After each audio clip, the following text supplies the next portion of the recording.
มาเราจะเล่าให้ฟังมาดูรีวิว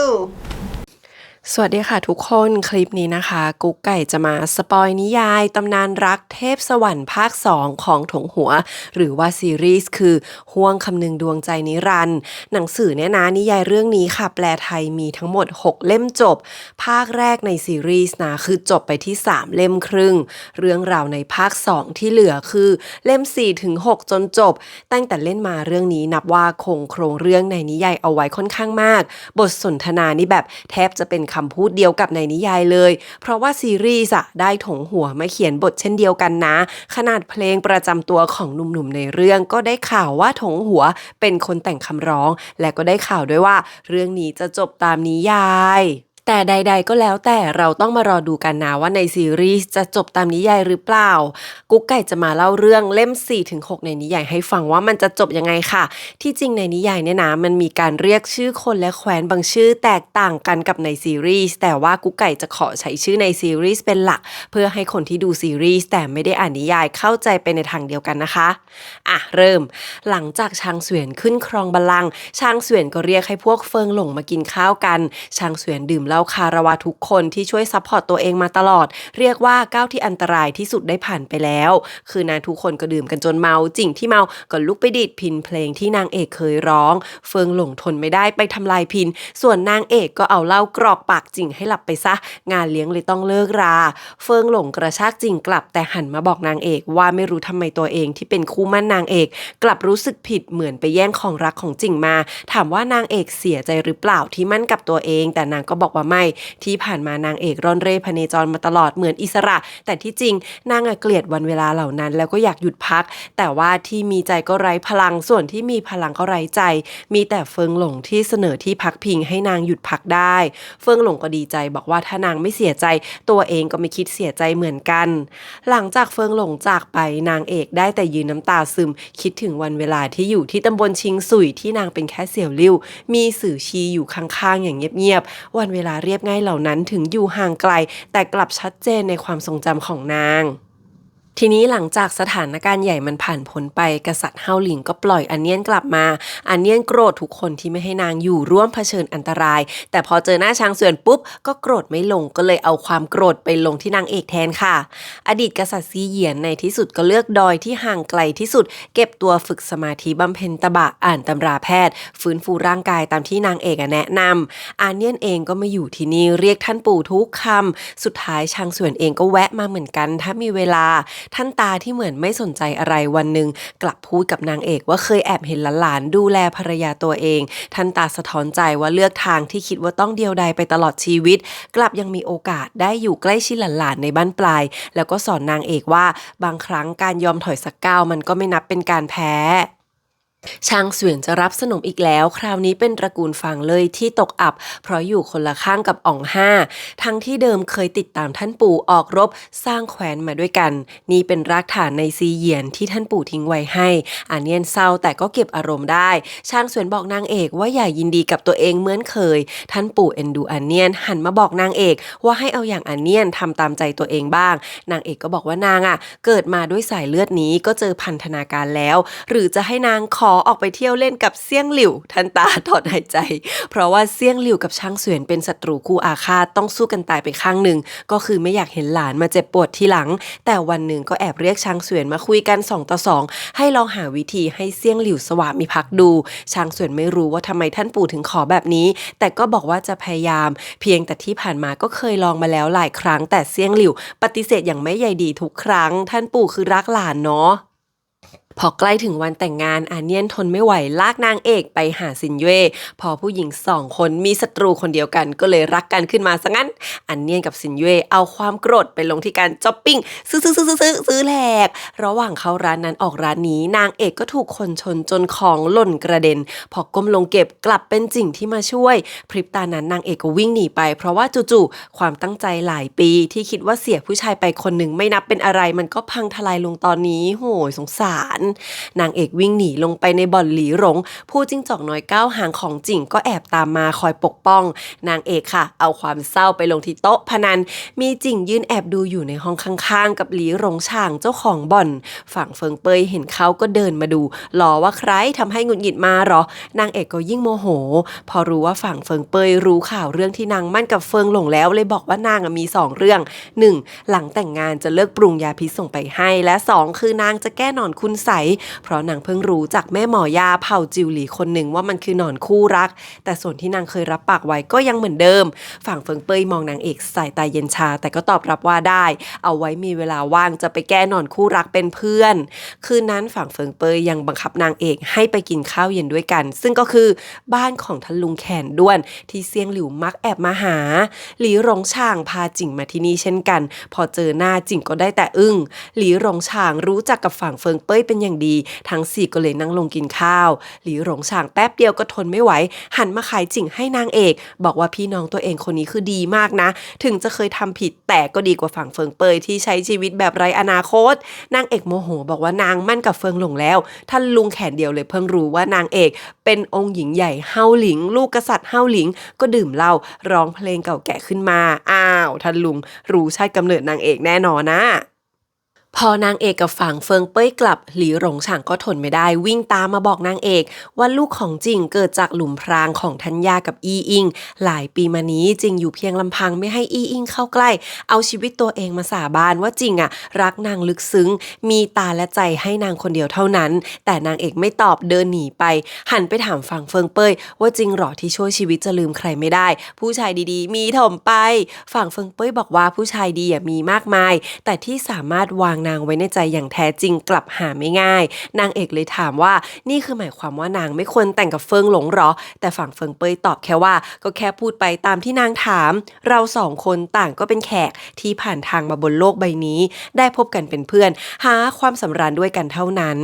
นางเอกถามถึงท่านลุงแขนด้วนเลยได้รู้ว่าเป็นอดีตทหารของจอมมารชื่อเฉินเป็นผู้รอดชีวิตจากศึกชี้ชะตาที่จี้โจวที่แม่นางเอกก็ตายไปเช่นกันการอยู่แบกรับความตายของเพื่อนร่วมรบมันช่างทรมานจุดจบที่ดีที่สุดของแม่ทัพผู้หนึ่งคือตายไปในสนามรบถึงบ้านแล้วนางเอกกลับรู้สึกเหมือนว่าเวลาที่ได้เจอเซี่ยงหลิวมันเหมือนน้อยลงไปทุกทีแต่ตอนจากกันก็ไม่เคยทิ้งคำพูดดีๆอะไรไว้เหมือนเคยกลับมานะเห็นซินเย่กับอันเนี้ยลองเสื้อผ้านางเอกกลับรู้สึกอ้างว้างเดียวดายงานแต่งของชางเสวียนผ่านพ้นไปอันเนียนกลับมาร่าเริงเหมือนเดิมทุกวันอยู่เป็นเพื่อนท่านปู่ได้เจอชางเสวียนส่วนนางเอกเลิกฝึกธนูเพราะคิดว่าอันตรายผ่านพ้นไปแล้วทุกวันก็ตื่นสายอยู่เป็นเพื่อนท่านตาแล้วก็นั่งเหม่อพอท่านตากับชางเสวียนเป็นห่วงถามว่าเป็นอะไรนางก็ตอบว่าจะเป็นคนขี้เกียจให้ทั้งคู่เลี้ยงดูคืนนั้นชางเสวียนเป็นห่วงกลับมาถามอีกว่าเป็นอะไรกันแน่นางเอกบอกว่าหลังแยกทางกับจิ่งก็ทรมานมากนอนหลับไม่สนิทแต่ก็คิดว่าตัวเองไม่เป็นไรแต่หลังพี่ชายขึ้นครองราชย์ก็รู้สึกเหนื่อยล้าทุกอย่างมันไร้ความหมายไปหมดกลางคืนยิ่งนอนไม่หลับคิดถึงวันเวลาที่ชิงซุยวันเวลาที่ตำหนักเจ้าหวินถึงนางจะชอบช่วงเวลาเหล่านั้นแต่ก็ไม่ชอบที่ตัวเองคิดถึงแต่วันคืนที่ผ่านไปแล้วนางไม่ชอบที่ตัวเองอ่อนแอแบบนี้ช่างเสวียนฟังแล้วก็รู้ว่านางเอกเป็นแผลใจที่ผ่านมานางเจอกับการทอดทิ้งทรมานมากมายแต่แกล้งทำเป็นเข้มแข็งที่จริงในใจนางต้องการครอบครัวที่มั่นคงที่สุดจึงสร้างครอบครัวของตัวเองที่ชิงซุยขึ้นมานางเอกฝากความหวังทั้งหมดไว้ที่จิ่งการจากไปของจิ่งก็เลยเป็นฝั่งเส้นสุดท้ายแต่ตอนนั้นศึกของชางเสวียนก็กำลังวิกฤตนางเอกก็เลยต้องเข้มแข็งตอนนี้ชางเสวียนปลอดภัยแล้วนางเอกถึงได้ล้มลงโหยเศร้าชางเสวียนได้แต่ปลอบน้องว่าเวลาจะช่วยรักษาเองบอกว่าอาจมีวันหนึ่งมีคนใหม่ที่ทำให้นางหายเจ็บปวดได้คนที่ไม่ว่าจะเกิดอะไรขึ้นก็จะไม่ทอดทิ้งนางไปนางเอกร้องไห้บอกว่าเรื่องดีๆแบบนี้นางไม่อยากคาดหวังพี่ชายก็กอดปลอบนางไว้บอกว่าคนคนนั้นต้องมีแน่ๆนี่เป็นครั้งแรกจริงๆเลยที่ชางเสวียนเกลียดจิ่งแต่เกลียดตัวเองมากกว่าที่เป็นคนเปิดโอกาสให้จิ่งเข้ามาใกล้นางเอกเอง 3 ปีผ่านไปชางเสวียนทำให้เผ่าซีเหยียนยอมรับตัวเองได้อย่างแท้จริงย้ายเมืองหลวงจากซีเหยียนมาเป็นจื่ออี้ที่เป็นศูนย์กลางความเจริญเกือบ2 ปีวังใหม่ก็สร้างเสร็จจื่ออี้กลายเป็นเมืองหลวงแห่งใหม่ที่ผ่านมาท่านปู่รับรู้การบริหารงานของชางเสวียนแต่ไม่เคยพูดอะไรจนวันที่ประกาศย้ายเมืองหลวงอย่างเป็นทางการถึงได้ชมชางเสวียนว่าทำได้ดีมากต่อหน้านางเอกน้องเองก็ภูมิใจในตัวพี่ชายเช่นกันหลังย้ายเมืองหลวงก็ต้องมีการแต่งตั้งมเหสีท่านปู่บอกว่าต้องเป็นซินเย่นางเอกก็เถียงทันทีว่าไม่เห็นด้วยจนช้างเสวียนแอบมีความหวังแต่พอนางบอกว่าควรเป็นอันเนียนก็ซึมเลยค่ะบอกว่าอยากเลือกใครก็เลือกกันเลยชีวิตตัวเองยังไงก็ต้องเป็นแบบนั้นอยู่แล้วนางเอกไม่เข้าใจว่าช้างเสวียนเป็นอะไรไปท่านตาก็บอกว่าให้ปล่อยไปก่อนที่จริงนางเอกรู้ว่าซินเย่เหมาะที่สุดที่จะทำให้จงหยวนสามัคคีแต่ก็อดเข้าข้างน้องสาวตัวเองไม่ได้งี้สุดท้ายท่านปู่ก็เป็นคนพูดกับอันเนียนที่ได้แต่ร้องไห้กอดเข่าท่านปู่เอาไว้คืนนั้นอันเนียนกลับมาบอกนางเอกว่าจะกลับบ้านยังไงนางก็รักช่างเสวียนแต่มเหสีย่อมต้องไม่พอใจนางและนางก็ไม่อาจทำให้เฮาหลิงเสียหน้าได้แถมยังหันมาบอกให้นางเอกคิดถึงอนาคตได้แล้วต่อไปซินเย่แต่งเข้ามาในฐานะมเหสีย่อมต้องเหนือกว่าแล้วจะให้นางไปทำตัวประจบเอาใจนางเอกก็ทำไม่ได้เช่นกันบอกว่าให้ตามนางกลับไปด้วยกันเตอะนางเอกคิดมาตลอดว่าอยู่บ้านพี่ชายได้แต่วันนี้พี่ชายกำลังจะมีนายหญิงแล้วไม่งั้นก็เหลือทางออกเดียวคือการแต่งงานแต่ถ้าแต่งกับเฟิงหลงก็ต้องเข้าสังคมเช่นกันตอนเนี้ยรับหลังทุกคนก็นินทานางจะแย่อยู่แล้วสุดท้ายนางเอกอดหัวเราะไม่ได้บอกว่าจะกลับบ้านไปกับอาเนียนคืนนั้นนางเอกก็รู้สึกปวดใจจนนอนไม่หลับนี่เป็นครั้งแรกที่คิดว่าในที่สุดคำสัญญาที่จะอยู่เคียงข้างกันสมัยเด็กก็ถึงเวลาที่ตัวเองกับชางเสวียนต้องต่างคนต่างไปตามทางซึ่งการปวดใจครั้งนี้เซี่ยงหลิวเองก็รู้สึกได้วันรุ่งขึ้นช้างเสวียนบอกกับทุกคนว่าจะตั้งซินเย่เป็นมเหสีอันเนียนรับคำอย่างสงบบอกว่าจะกลับบ้านนางเอกก็จะกลับไปเยี่ยมพ่อด้วยพอถึงเวลาเดินทางช้างเสวียนเห็นขบวนข้าวของนางเอกมากมายก็ยิ้มค้างเลยเพราะนางเอกเก็บของไปเยอะมากเหมือนไม่คิดจะกลับมาอีกแล้วในที่สุดช้างเสวียนก็บังคับเอาจนได้ว่าอีก13 เดือนจะไปรับนางกลับมาไม่ว่านางเอกจะอยู่ที่ไหน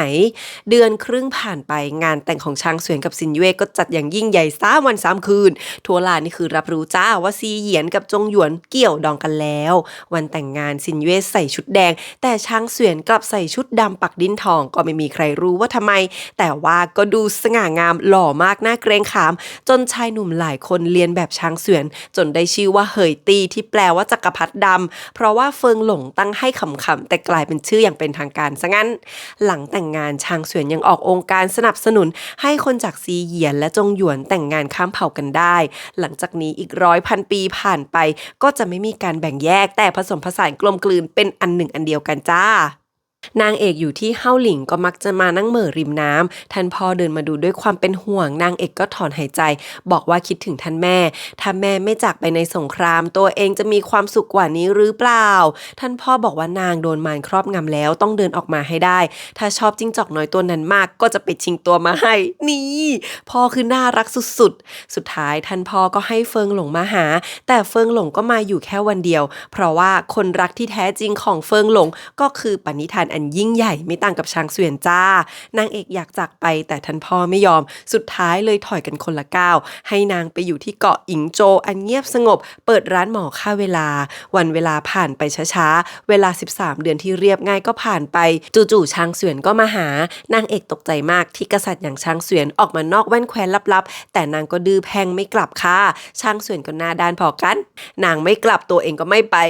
ใครใจเหี้ยมกว่าคนนั้นชนะสุดท้ายนางเอกต้องยอมแพ้ตามช้างเสวียนกลับไปจนได้ซึ่งตอนนี้ท่านตายายไม่อยู่ที่ดอยจันน้อยแล้วที่นั่นมีหุบเขาสมุนไพรที่อดีตฮ่องเต้ผู้ยิ่งใหญ่ชื่อเหยียนตี้เคยพักอาศัยศึกษาวิชาแพทย์ในช่วงบั้นปลายชีวิตที่จริงเหยียนตี้ผู้นี้ก็คือคนเขียนตำราสุดยอดสมุนไพรที่นางเอกได้รับสืบทอดมาจากแม่แต่นางเอกไม่เคยสนใจเรียนแพทย์จริงๆจังๆตอนนี้ท่านตากลายเป็นชาวสวนทำนาไปซะงั้นดูสุขภาพดียิ่งกว่าตอนนางจากไปซะอีกนางเอกก็เลยลงหลักปักฐาน อยู่กับท่านตาที่ดอยจันน้อยนี้เอง นางยังโมโหที่ช้างเสวียนไปตามนางกลับมาบ่นว่านางไม่ได้คิดหนีถ้าหนีไปก็ย่อมจะหนีไปในที่ที่ช้างเสวียนไม่มีวันจะตามเจอช้างเสวียนเห็นนางอารมณ์ดีแล้วก็เลยบอกว่าถ้างั้นจะบุกไปตียึดทุกที่ในใต้ล่าไม่ว่านางจะหนีไปไหนก็จะตามนางกลับมาให้ได้จนนางเอกหัวเราะส่วนท่านตาเดินมาฟังก็ได้แต่ถอนใจคนหนึ่งมีใจแต่อีกคนกลับไร้ใจ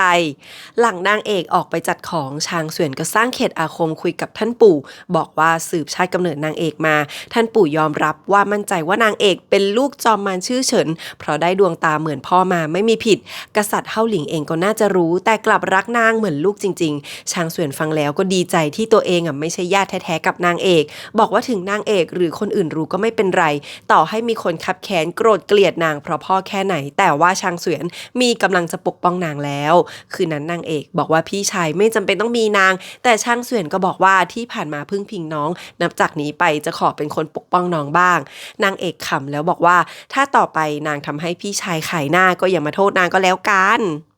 ไม่นานนางเอกก็กลับไปหดหู่เหมือนเดิมเพราะว่าที่นี่มีความทรงจำมากมายท่านตาทนไม่ได้พานางเอกเข้าไปในเรือนพักหลังหนึ่งบอกว่าที่นี่เป็นที่พักของเหยียนตี้ผู้เขียนตำราสมุนไพรเฉินหลงปรมาจารย์การแพทย์ให้นางดูบันทึกการแพทย์ที่เหยียนตี้ทิ้งไว้ขนาดท่านปู่ที่ไม่เคยนับถือใครยังยินยอมพร้อมใจบอกว่าสู้เหยียนตี้ไม่ได้จริงๆคัมภีร์สมุนไพรที่นางเอกท่องได้ทั้งเล่มมาก่อนที่แท้นางไม่ได้เข้าใจเลยจ้าพอได้อ่านบันทึกเล่มนั้นนางก็อ่านไม่หยุดจนลืมเวลาบันทึกนี้นะเหยียนตี้เขียนรายละเอียดการทดลองยาพิษและอาการข้างเคียงอาการตอบสนองความเจ็บปวดทุกอย่างจากการทดลองด้วยตัวเองทั้งที่สามารถใช้พลังรักษาได้แต่ไม่ทำทดลองไปทีละอย่างทีละอย่างจนร่างกายไม่อาจถอนพิษได้ก็ยังทำต่อไปหวังเพียงเพื่อหลงเหลือบันทึกเกี่ยวกับตัวยาเอาไว้ให้คนรุ่นหลัง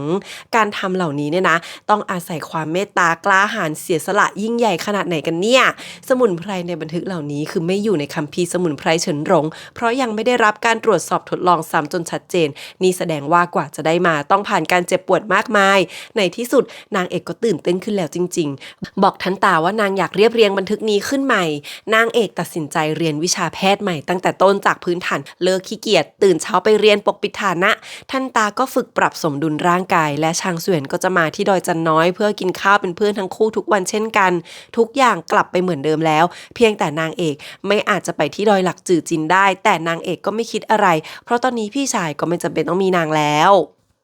นางเอกเรียนแพทย์ไป2 ปีวันหนึ่งเฟิงหลงก็มาหาหลายครั้งเฟิงหลงมากินข้าวกับนางที่ดอยจันน้อยพร้อมท่านปู่และช้างเสวียนแต่ซินเว่กลับมาแค่ครั้งเดียวเพราะนางหวาดกลัวท่านปู่ต่างจากเฟิงหลงที่เคารพเทิดทูนท่านปู่มากเห็นท่านปู่เหมือนนักปราชญ์อยากซึมซับความรู้มากมายจากปากท่านปู่เฟิงหลงมาวันนี้ก็ไปหาท่านปู่เพื่อพูดคุยเรื่องแผนการฝึกทหารส่วนนางเอกหันไปฝึกฝังเข็มช้างเสวียนเดินมาดูนางเอกที่ตั้งใจมากนางเอกบอกว่ากลางวันเหนื่อยกลางคืนจะได้หลับสบายช้างเสวียนฟังแล้วยิ่งปวดใจเพราะว่าอาการทางใจของนางเป็นเพราะจริงหลายปีที่ผ่านมานางยังไม่เคยลืมจริงเลยคืนนั้นพอนั่งลงกินข้าวเฟิงหลงก็เปิดปากพูดเรื่องงานแต่งขึ้นมานางเอกนี่ใจวูบเลยนะส่วนท่านตากับช้างเสวียนไม่พูดอะไรบอกว่าแล้วแต่นางเอกที่จริงเฟิงหลงตามใจนางทุกทางหากนางชอบที่ไหนก็จะพาไปสร้างบ้านที่นั่นถ้าชอบเป็นหมอก็จะให้นางรักษาคนต่อแล้วก็จะมีนางเพียงคนเดียวด้วยสุดท้ายนางเอกก็ยอมรับปากทำให้เฟิงหลงดีใจมากช้างเสวียนเหมือนจะยิ้มแต่ก็พูดน้อยลงอย่างเห็นได้ชัดหลังเฟิงหลงกลับนางเอกเตรียมเขียนจดหมายไปบอกท่านพ่อแต่ช้างเสวียนเข้ามาห้ามบอกว่าไม่อยากให้นางแต่งงานนางเอกก็เข้าใจเพราะว่าตอนช้างเสวียนแต่งนางก็รู้สึกเหมือนเป็นคนนอกต่อมานางทำใจได้ว่ายังไงช้างเสวียนก็ยังเป็นพี่ชายคนเดิมที่สนิทที่สุดอยู่ดีถึงจะแต่งไปแล้วในใจช้างเสวียนคือไม่ได้ต้องการแค่นั้นแต่เป็นตัวเองที่เคยมีโอกาสมากที่สุดแต่ผลักนางไปให้คนอื่นจนวันที่ไม่ต้องพึ่งใครนางเอกก็มอบหัวใจให้จริงไปแล้วไงแล้วตอนนี้ก็รับปากมอบร่างกายให้เฟิงหลงอีกคืนนั้นท่านตาบอกนางเอกว่าเคยให้ช้างเสวียนไปกล่อมให้เซี่ยงหลิวมาสวามิภักดิ์แต่ไม่สำเร็จแล้วยังบอกว่ามอบยอดเขา2 ลูกให้เซี่ยงหลิวด้วยนางเอกไม่ได้ติดค้างอะไรเซี่ยงหลิวเลยนางเอกก็ไม่ยินดียินร้ายอะไรเพราะนางก็รู้ว่าเซี่ยงหลิวเจรจาด้วยผลประโยชน์มาตลอด ซินเย่โผล่มาที่ดอยจันน้อยเพื่ออย่างเชิงนางเอกคือซินเย่มีความรู้สึกให้นางเอกแบบซับซ้อนมากทั้งชอบทั้งเกลียดที่สำคัญก็คือมีความลับที่นางซ่อนเอาไว้ลึกมากชางเสวียนอาจมีใจให้นางเอกก็ได้คือนางได้ยินชางเสวียนเรียกชื่อนางเอกในช่วงแต่งงานแต่ในที่สุดนางก็หลอกตัวเองว่าได้ยินผิดไป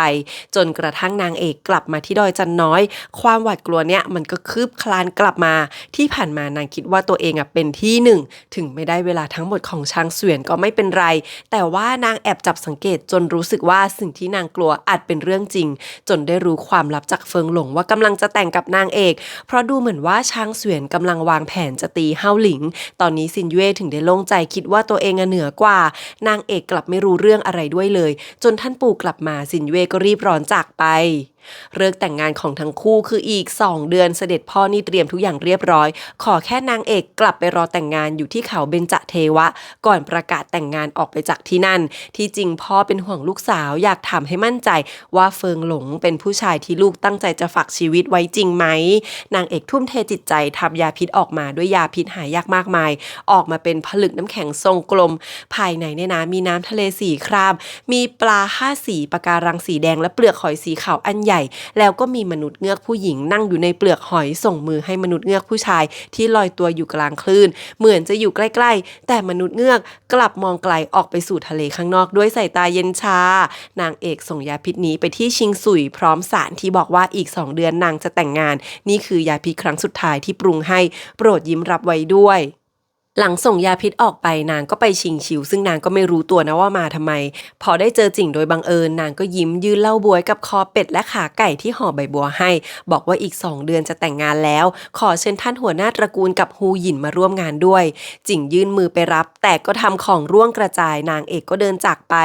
จิ่งเห็นของที่ตกลงพื้นแล้วหวนคิดถึงเรื่องราวของทั้งคู่ตั้งแต่ที่ชิงซุยไปถึงวันเวลาที่ทั้งคู่ได้ใช้เวลาอยู่ด้วยกันคิดถึงคำว่าชั่วชีวิตที่เคยพูดแต่ตอนนี้นางเอกกำลังจะกลายเป็นภรรยาคนอื่นไปแล้วจริงถึงกับกระอักเลือดออกมาอย่างรุนแรงเฮ้ยนี่ก็รักฝังลึกอีกคนนึง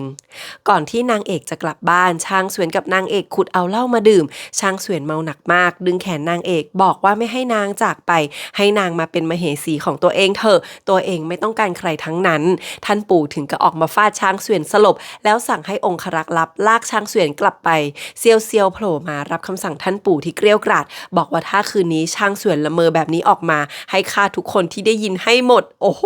พี่ชายก็น่าสงสารพอเมาถึงได้พูดความในใจออกมาได้แต่คืนนั้นนางเอกก็เมาหนักจนไม่รู้เรื่องอะไรเช่นกันค่ะ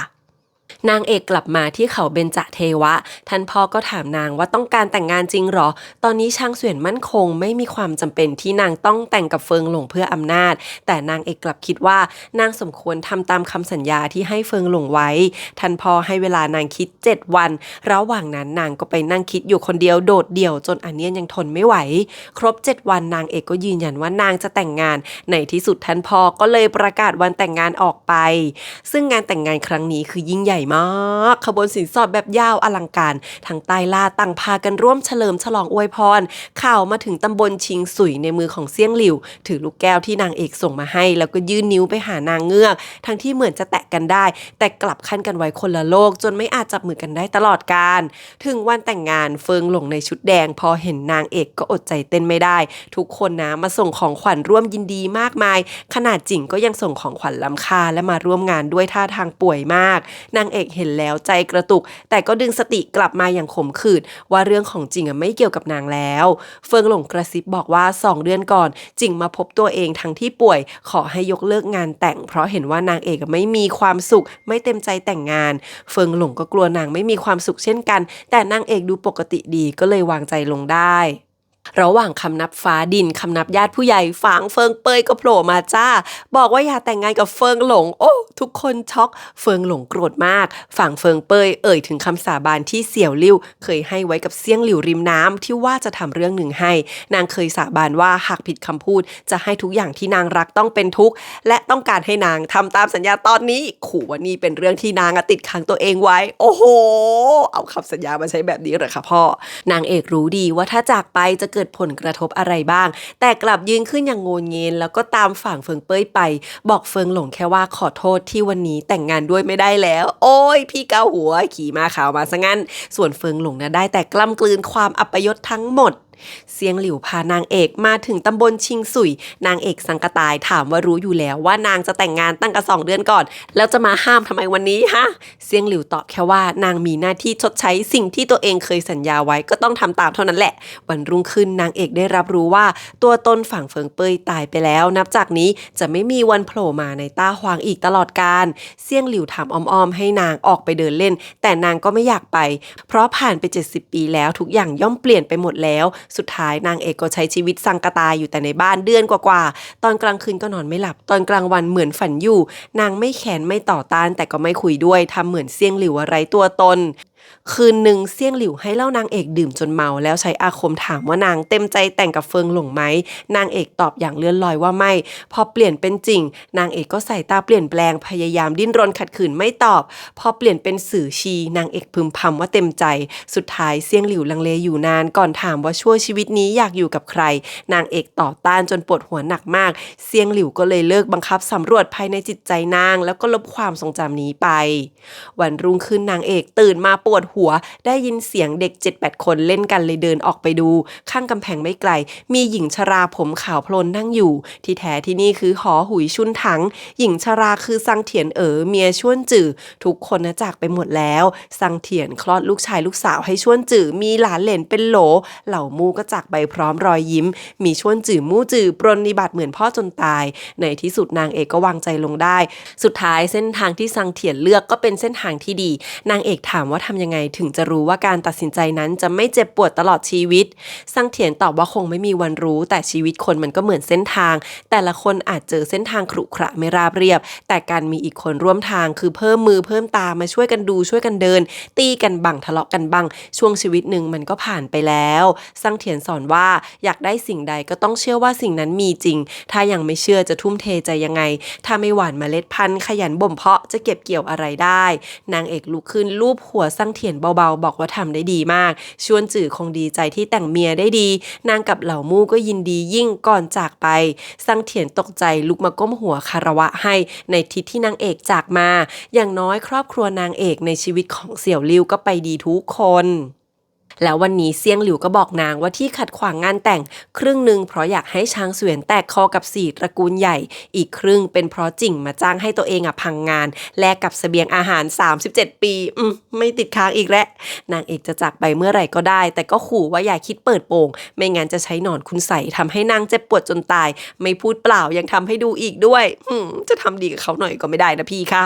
นางเอกไม่รู้จะติดต่อเส้นสายช่างเสวียนยังไงเลยไปร้านตระกูลถูซานบอกให้พานางไปพบจิ่ง2 วันผ่านไปนางเอกมาถึงสกุลถูซานจนได้พอเจอจิ่งแล้วถึงรู้ว่าที่ผ่านมาจิ่งคอยติดตามข่าวของทุกคนที่ชิงสุยก่อนเหล่ามู่ตายยังไปหาครั้งหนึ่งเพื่อบอกว่าเสี่ยวลิ่วสุขสบายดีวางใจได้ทุกคนจากไปอย่างเป็นสุขนางเอกฟังแล้วแทบไม่เหลือความโกรธใดๆถามว่าจ้างเซี่ยงหลิวไปยกเลิกงานแต่งทำไมจิ่งตอบว่าเห็นแววตานางไม่มีความสุขตอนที่มาบอกเรื่องแต่งงานแต่ก็ไม่คิดว่าเซี่ยงหลิวน่าจะสุดโต่งขนาดนี้ขอโทษนางเอกด้วย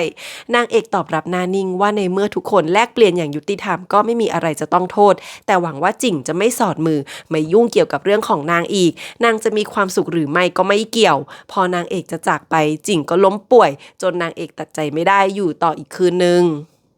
นางเอกเรียกให้จิ่งนั่งลงคุยกันบอกว่าที่ผ่านมานางไม่เคยหลับสนิทโทษว่าเป็นเพราะจิ่งกับอี้อิงแต่ยิ่งเวลาผ่านไปนางก็ค่อยๆคิดได้ว่าที่จริงนางเอาความผิดไปทุ่มใส่จิ่งสร้างเถียนสอนนางว่าชีวิตต้องประคับประคองซึ่งกันและกันแต่ที่ผ่านมานางเป็นคนรออยู่เฉยๆทั้งที่รับปากว่าจะปีนเขาด้วยกันแต่เห็นจิ่งถึงทางแยกหรือจะตกหน้าผาก็ไม่ช่วยยืนอยู่ด้านข้างเฝ้ามองอย่างเย็นชาคิดว่าตัวเองมีสติทำถูกที่จริงอี้อิงเคยลอบฆ่าช้างเสวียน2 ครั้งนางรู้ว่าอี้อิงมากแผนการและโหดเหี้ยมหลอกใช้จิ่งที่รู้สึกผิดติดค้างกับนางทั้งที่รู้แต่นางก็ไม่เคยเตือนเพราะนางไม่เชื่อใจใครสุดท้ายพอเรื่องราวมันเกิดขึ้นมาก็ยังรู้สึกไปอีกว่าทุกอย่างเป็นเหมือนที่นางคิดแต่กลับไม่เคยคิดเลยว่าตัวนางก็ไม่เคยหว่านเมล็ดบ่มเพาะแล้วจะเก็บเกี่ยวผลได้ยังไงนางเอกมีน้ำตาบอกว่าทุกคืนนางรู้ตัวว่าผิดไปแล้วเพราะการมองโลกในแง่ร้ายไม่เชื่อใจใครทำให้ต้องเสียคนที่ชอบไปถ้าตอนนั้นนางทำมากกว่านี้ พยายามอีกหน่อยผลลัพธ์มันอาจไม่เหมือนเดิมชางเสวียนคิดว่านางไม่เคยปล่อยวางจริงแต่ที่จริงคนที่นางปล่อยวางไม่ได้ก็คือตัวเองจริงร้อนใจได้แต่โอบนางไว้บอกว่านางไม่ผิดตัวเองผิดเองที่บอกว่าจะมอบให้ก่อนเชื่อถือก่อนแต่ทำไม่ได้ปกป้องนางไม่ดีจริงบอกว่าขอเก็บคำขอโทษคืนถึงเซี่ยงหลิวจะทำการสุดโต่งแต่ตอนนี้ก็ดีใจมากที่นางยังไม่ได้แต่งให้เฟิงหลงโอ้ยคู่นี้กว่าจะได้คุยกันจริงขอพูดกับนางเอกบ้างบอกว่าตั้งแต่เกิดเรื่องกับอีอิงก็ใช้ชีวิตอย่างเลื่อนลอยจนกระทั่งพี่สะใภ้ตายถึงเริ่มมีสติขึ้นมาสืบจนรู้ว่านางถูกวางยาตายหาทางสะกดจิตตัวเองเพื่อระลึกถึงคืนนั้นกับอีอิงแต่ยังไงก็นึกไม่ออกจริงเชื่อว่าถึงจะโดนยาประสาทหลอนให้เห็นอีอิงเป็นนางเอกแต่ไม่มีวันจะทำอะไรนางแน่นอนเพราะว่าน้ำหนักนางเอกในใจจริงมันมากมายเกินไปเพราะรักจริงจึงยกย่องให้ความสำคัญกับนางมากแถมเทียนลูกของจริงที่จริงหน้าคล้ายท่านปู่กับโหนางเอกฟังถึงตรงนี้ก็เหมือนมีระเบิดขึ้นในหัวถ้าเทียนเป็นลูกของโหก็ไม่แปลกที่โหจะเลิกแย่งชิงตำแหน่งหัวหน้าตระกูลกับจิงเล่าต่อว่าตอนนี้โหกับอีอิงแสดงออกว่าเหมือนเกลียดกันทำให้หาหลักฐานได้ยากนางเอกฟังแล้วคิดถึงการลอบสังหารที่จิงรอดมาได้ครั้งนั้นขึ้นมาคิดว่านั่นก็น่าจะเป็นอีอิงถึงไม่มีหลักฐานแต่ตอนนี้นางก็เชื่อจิงแล้วจิงยิ้มอย่างดีใจบอกว่าที่ผ่านมาตัวเองระวังทั้งคู่มาตลอดนางเอกยิ่งปวดใจว่าจิงต้องใช้ชีวิตแบบไหนมาส่วนจิงบอกว่าไม่เคยคิดจะเล่าเรื่องนี้เลยเพราะเข้าใจว่านางปล่อยวางไปหมดแล้ววันนี้ได้ฟังที่นางเอกพูดก็เลยตัดสินใจเล่าให้นางฟังเพราะคงไม่มีอะไรแย่ไปกว่านี้คืนนั้นนางเอกจับชีพจรดูตรวจดูว่าจิงป่วยหนักใกล้ตายก็ตกใจจิงเย่บอกว่าเพราะเดิมจิงบาดเจ็บที่ชีพจรหัวใจตอนที่นางเอกนอนหลับไปหลายปีพอฟื้นมายังไม่ทันหายดีก็มามีเรื่องอีอิงถึงทนมาได้แต่ก็เจ็บปวดเพราะไม่เคยลืมนางเอกแล้วมาเจ็บหนักตอนที่นางเอกจะแต่งงานจิงเองก็ไม่คาดหวังสิ่งใดเพราะแค่นางเอกรับฟังเรื่องราวทั้งหมดก็ดีใจแล้วตัวเองก็ไปสารภาพเรื่องการล้มงานแต่งกับเฟิงหลงแล้วด้วยซึ่งเรื่องนี้เฟิงหลงโมโหมากจนตัดขาดเป็นตายแต่จริงไม่อยากหลอกลวงน้ำใจพี่น้องบอกว่าอีก 2-3 ปีให้หลังเฟิงหลงที่เปิดเผยใจกว้างก็จะเข้าใจได้เองวันรุ่งขึ้นนางเอกเรียกหูเจินที่ดูแลจัดยามาปรับเทียบยาทำแบบนี้ 10-20 ปีจิงถึงจะหายจิงก็บอกว่าเอาตามนั้นทันทีนางเอกสั่งคนสนิทของจิงที่ไว้ใจได้ทั้งหมดให้ระวังทั้งอีอิงและโหตอนนี้ชางเสวียนก็ส่งคนมาตามนางเอกแล้วจ้าแหมการข่าวไวมากนะพี่ชายจิงไม่กล้าตั้งความหวังอะไรมากแต่ก็ยื่นลูกแก้วมัทฉาม่วงที่พกติดตัวคืนให้นางเอกบอกว่าเป็นค่ารักษาคิดว่าขอแค่นางยินยอมพบตัวเองในฐานะคนไข้ก็ยังดีวะพอกลับมานางเอกก็อ้อนชางเสวียนเพราะกลัวพี่ชายโกรธที่นางหนีงานแต่งแต่ที่จริงชางเสวียนโล่งใจด้วยซ้ำที่นางไม่ได้แต่งกับเฟิงหลงบอกนางว่าไม่ต้องรู้สึกติดค้างเพราะตัวเองก็ชดใช้ให้เฟิงหลงไปแล้วส่วนท่านตาเสียได้เพราะเฟิงหลงเหมาะสมทุกอย่างตอนนี้นอกจากไม่ได้ลงหลักปักฐานยังชื่อเสียงเสียหายท่านตาถอนหายใจถามถึงฝั่งเฟิงเปยนางเอกก็ตอบกระท่อนกระแท่นว่าตายแล้วชางเสวียนพูดนิ่งว่าให้ประกาศว่าองครักษ์ตามเจอนางเอกแต่ฝั่งเฟิงเปยไม่ยอมปล่อยคนเลยพลั้งมือสังหารสุดท้ายจุดจบของฝั่งเฟิงเปยก็ถูกเขียนเช่นนี้วันต่อมานางเอกกลับไปหาพ่อที่เขาเบญจเทวะนอกจากไม่โกรธแล้วท่านพ่อยังสมใจอีกคนบอกว่าไม่ว่าจะเกาะเรื่องราวยังไงก็ยังมีพ่อคนนี้ที่ช่วยค้ำจุนให้เองระหว่างที่อยู่ที่นี่นางเอกก็คิดทำยารักษาชีวิตยามวิกฤตให้จริง4 เดือนผ่านไปก็ปรุงออกมาได้เม็ดนึงก็ถึงเวลาที่นางต้องกลับเฉินหลงแล้วก่อนนางเอกจากไป1 วันท่านพ่อพาลูกสาวทั้ง2 คนไปตกปลาย่างปูกินกันอย่างสนุกสนานท่านพ่อมองลูกสาว2 คนมีความสุขสีหน้าของท่านพ่อถึงอ่อนโยนลงได้ชางเสวียนพบว่านางเอกปักถุงหอมใส่ยาให้จริงก็เลยถามว่ากลับไปคบกันแล้วหรอนางเอกตอบว่าเป็นแค่หมอให้เท่านั้นชางเสวียนก็เลยขอถุงหอมใบหนึ่งเป็นรูปดอกหางนกยูงที่ทั้งคู่ชอบที่สุดนางเอกก็รับปากแบบไม่ลังเลพอนางเอกเอายาไปให้จริงแล้วพบว่าร่างกายดีขึ้นก็วางใจจากมาส่วนจริงเองก็ทำอะไรไม่ได้มากไปกว่านี้ชางเสวียนเห็นนางเอกร่างรูปดอกหางนกยูงก็เข้ามาแกล้งเหมือนเด็กๆท่านปู่เดินมาเห็นทั้งคู่แล้วไม่รู้จะดีใจหรือว่าเสีย สียใจดีช่างเสวียนจะมีสีหน้าแบบนี้เฉพาะเวลาที่อยู่กับนางเอกเท่านั้นในใจท่านปู่อยากให้หลานทั้งคู่มีความสุขแต่ก็ไม่รู้ว่ามันจะเป็นไปได้ยังไงคืนนั้นนางเอกเอาลูกแก้วมัทฉาม่วงออกมาเล่นคิดถึงลูกแก้วมัทฉาแดงที่โหเก็บเอามาได้คิดไปคิดมาก็นึกได้ว่าไม่ว่าจะอีอิงหรือหลั่นเซียงก็ถูกโหล่อลวงที่แท้โหคิดใช้วิธีสยบผู้หญิงของจริงเพื่อเหยียดหยามจริงนางเอกก็เลยด่าออกมาว่าต่ำช้าวันรุ่งขึ้นก็รีบร้อนไปหาจริงที่เมืองจื่ออี้ตอนนี้ฝั่งโหกับอีอิงก็เริ่มลงมือวางยาแล้วแต่โดนจับได้คงเห็นจริงที่ป่วยมานานอาการดีขึ้นไง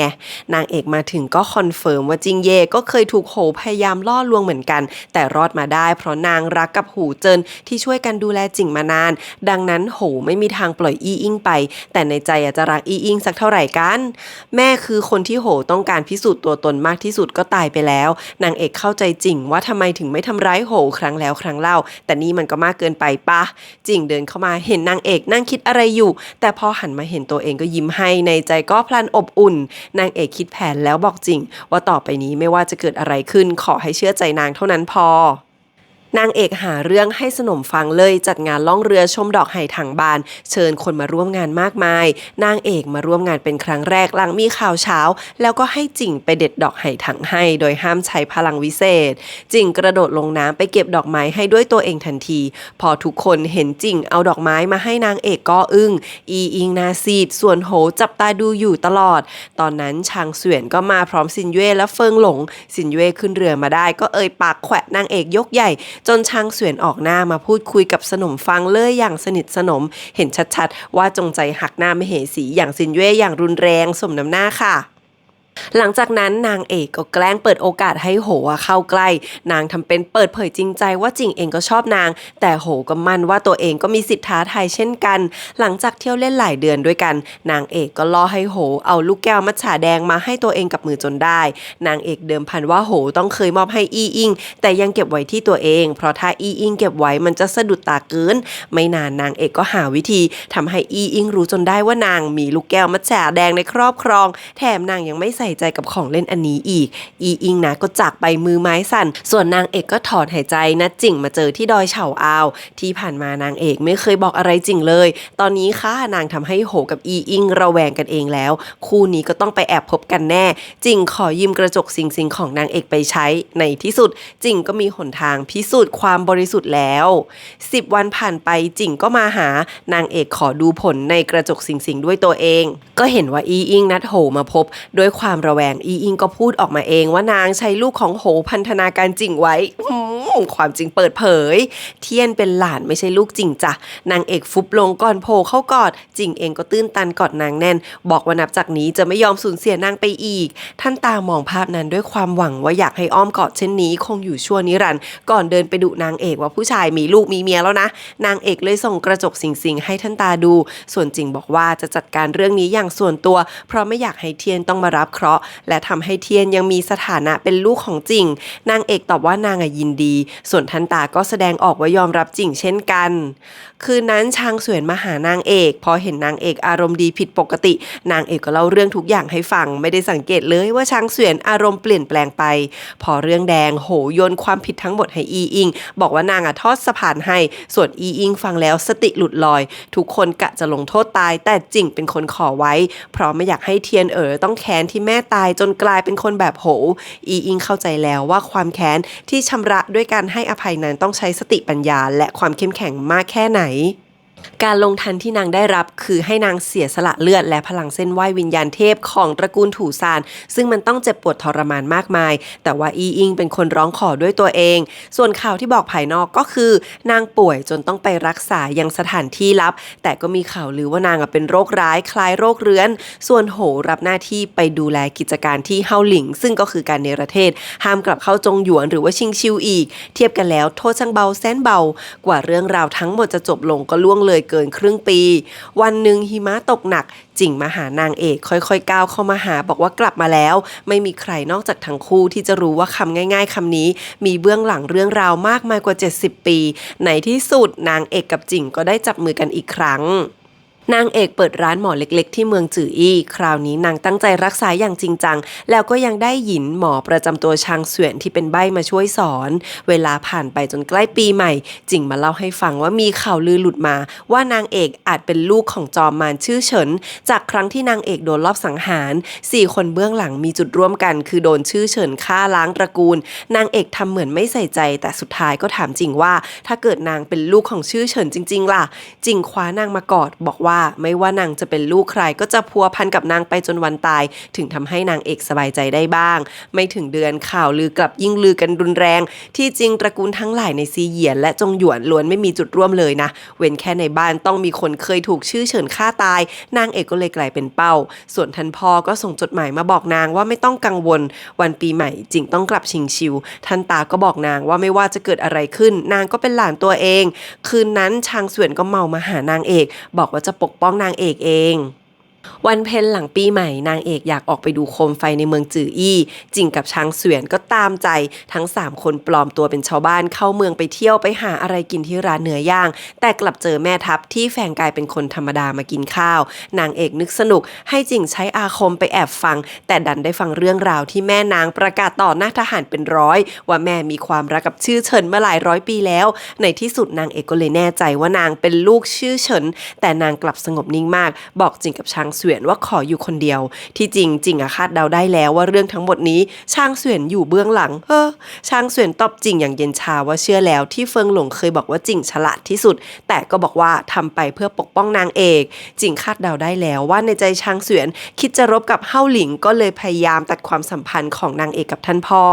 นางเอกเดินใจลอยจนมาถึงร้านของท่านลุงแขนด้วนที่ตายไปแล้วเพราะอยากรู้ว่าพ่อที่แท้จริงของนางเป็นคนยังไงทุกคนที่เหลือบนโลกนี้ล้วนเกลียดชังพ่อนางเอกร้องไห้ด้วยความแค้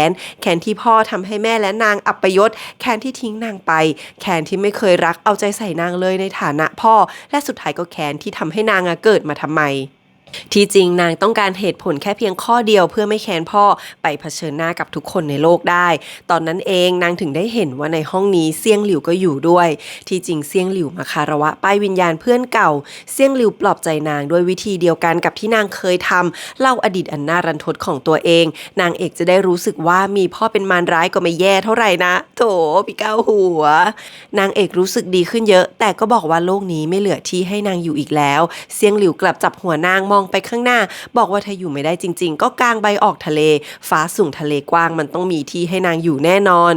จู่ๆนางเอกก็รู้สึกดีขึ้นมาเซี่ยงหลิวยื่นมือมาปิดตานางเอกที่บวมให้ก่อนบอกว่าจะจากไปแล้วนางเอกรับรู้เหมือนมีสัมผัสเย็นๆที่หน้าผากแต่ก็หายไปอย่างรวดเร็วพี่ก้าวหัวจูบหน้าผากปลอบใจน้องใช่ไหมคะพอออกมาเซี่ยงหลิวเจอจิงที่ยืนรอบอกทางออกให้เพราะว่าองครักษ์ลับของช่างเสวียนมาล้อมไว้หมดแล้วจิงเดินเข้ามาเอาเสื้อคลุมให้นางเอกบอกว่าเราเลือกพ่อแม่ไม่ได้อย่าทรมานตัวเองเพราะเรื่องนี้เลยนางเอกกลับมาถึงก็หาเรื่องชางเสวียนว่ารู้ทั้งรู้ยังหาเรื่องรังแกนางในใจนางเอกคงรู้ว่าตัวเองไม่ใช่ลูกของเสด็จพ่อถึงยอมออกไปเร่ร่อนตอนนี้นางโกรธแค้นเสียใจแต่ก็โล่งใจด้วยวันเพ็ญเดือน2กษัตริย์เฮาหลิงประกาศปลดชื่อนางออกจากราชวงศ์จิงรู้ว่านางทำเป็นเข้มแข็งเพราะคิดว่าเสด็จพ่อคงไม่ต้องการนางแล้วก็หาเรื่องชวนนางปรุงยาให้นางเอกหายกังวลเย็นนั้นท่านตากับชางเสวียนก็เถียงกันใหญ่เลยเรื่องสกุลใหม่ของนางเอกท่านตาอยากให้นางเอกใช้ซีเหยียนเป็นองค์หญิงส่วนชางเสวียนอยากให้นางใช้ตระกูลซีหลิงของท่านแม่เพราะเป็นตระกูลเก่าแก่ในจงหยวนนางเอกตัดสินใจใช้ซีหลิงเพราะคิดว่าซีเหยียนมันสูงส่งเกินไปสำหรับจิงโอ้ยนางเอกน่ารักมากท่านตาไม่ได้แสดงท่าทางผิดหวังแต่กลับมองชางเสวียนที่ดีใจอยู่เงียบๆองค์การตั้งชื่อมีทั้งชางเสวียนและท่านตาลงนาม2กษัตริย์ให้ชื่อนางพร้อมกันแล้วยังมีของขวัญล้ำค่ามากมายรวมทั้งจากเจ้าแม่หวังหมู่ในที่สุดคนในตระกูลจักรซีเหยียนและจงหยวนเห็นนางเอกได้รับการให้ท้ายขนาดนี้ก็ได้แต่ปล่อยวางความแค้นลง นางเอกใช้วันเวลาสงบสุขกับจิงเงียบๆอย่างสงบสุขไม่นานหลังจากนั้นชิงชิวก็ประกาศเรื่องอีอิงตายตามธรรมเนียมสามีต้องไว้ทุกข์ให้ภรรยา1 ปีหลังงานศพจิงมาที่ดอยจันน้อยทุกวันมาเดินหมากเป็นเพื่อนท่านตาหมากกระดานนี้เป็นของเผ่าเทพที่ใช้เดินศึกรบได้ทั้งบนบกในน้ำและบนฟ้าหลังจากต่อสู้ดุเดือดหลายเดือนจบลงจิงแพ้แต่ท่านตากลับบอกว่าน่าเสียดายที่ปณิธานจิงไม่อยู่ที่เรื่องนี้แล้วก็น่ายินดีเช่นกันที่จิงไม่มีปณิธ ทานนี้ด้วยคือจิงเก่งมากแล้วท่านตาก็บ่นเรื่องธรรมเนียมบ้าบอที่จิงอีอิงยังไม่ตายแต่จิงคิดแผนนี้ออกมาเพราะว่าอยากแต่งงานกับนางเอกไวๆแล้วก็อยากให้อีอิงเลี้ยงดูเทียนได้นางเอกเขินแต่กลับรู้สึกหวานล้ำว่าแล้วจิงก็ขอพานางเอกไปเที่ยวเล่นหลังถูกกักบริเวณหลายเดือนบอกว่านางกลับมาฝึกธนูและปรุงยาพิษแล้วสามารถปกป้องตัวเองได้ท่านตาห้ามไม่ได้ก็เลยปล่อยทั้งคู่ไปจิงพานางเอกล่องเรือเล่นจากชื่อสุยจนเข้าเขตเฮาหลิงนี่เป็นครั้งแรกที่นางเอกรู้สึกว่าตัวเองเป็นเด็กไม่ต้องคิดหรือห่วงอะไรแค่กินแค่เที่ยวเล่นเท่านั้นก็พอไปมาก็เที่ยวเล่นไปเดือนกว่าจนเกือบถึงเขตเขาเบญจเทวะจิงพานางเอกปลอมตัวเข้าไปหารูโซเพื่อขอเข้าเฝ้าเสด็จพ่อนางเอกตื่นเต้นแต่จิงขอไปเข้าเฝ้าคนเดียวก่อนจิงเดาได้หมดว่าที่จริงกษัตริย์เฮาหลิงรู้ความจริงมาตลอดแต่ก็รักนางเอกมากจนช่วยผนึกดอกคงโฉมไว้ในร่างนางเอกตัวเองมาขอให้กษัตริย์เฮาหลิงเล่าความจริงรวมถึงเรื่องพ่อที่แท้จริงให้นางฟังถึงภายนอกนางเอกจะดูเข้มแข็งแต่ในใจกลับคิดว่าถูกพ่อแม่แท้ๆทอดทิ้งไปตอนนี้นางโตแล้วมีแต่ความจริงเท่านั้นที่จะคลายปมในใจให้นางได้กษัตริย์เฮาหลิงระลึกถึงเรื่องที่แม่นางเอกสลบไปปีนึงหลังคลอดแล้วตัวเองก็เป็นคนเลี้ยงนางเอกมากับมือก่อนจะพูดกับตัวเองว่าลูกสาวเติบใหญ่แล้วในที่สุดกษัตริย์เฮาหลิงก็บอกให้จิงกลับไปจะให้คนไปส่งที่เขตแดนชื่อซุยนางเอกเศร้าใจเพราะคิดว่าท่านพ่อไม่ต้องการนางแต่จิงดูออกว่ารูโซตั้งหน้าตั้งตาเดินทางเต็มที่พอถึงผืนทะเลทรายทางเหนือที่นางเอกเคยเห็นท่านพ่อกำลังรอนางอยู่ที่นี่ด้วยตัวเองจิงพานางเอกตามขึ้นฝั่งพอทั้ง3คนยืนอยู่บนทะเลทรายท่านพ่อก็จับมือนางเอกกับจิงคนละข้างเดินลึกเข้าไปตอนแรกนางเอกจะสะบัดออกเพราะงอนแต่ว่าพ่อก็จับไว้แน่นที่แท้กลางทะเลทรายมันเหมือนค่ายกลถ้าไร้ตะบะต้องโดนเผาตายจ้า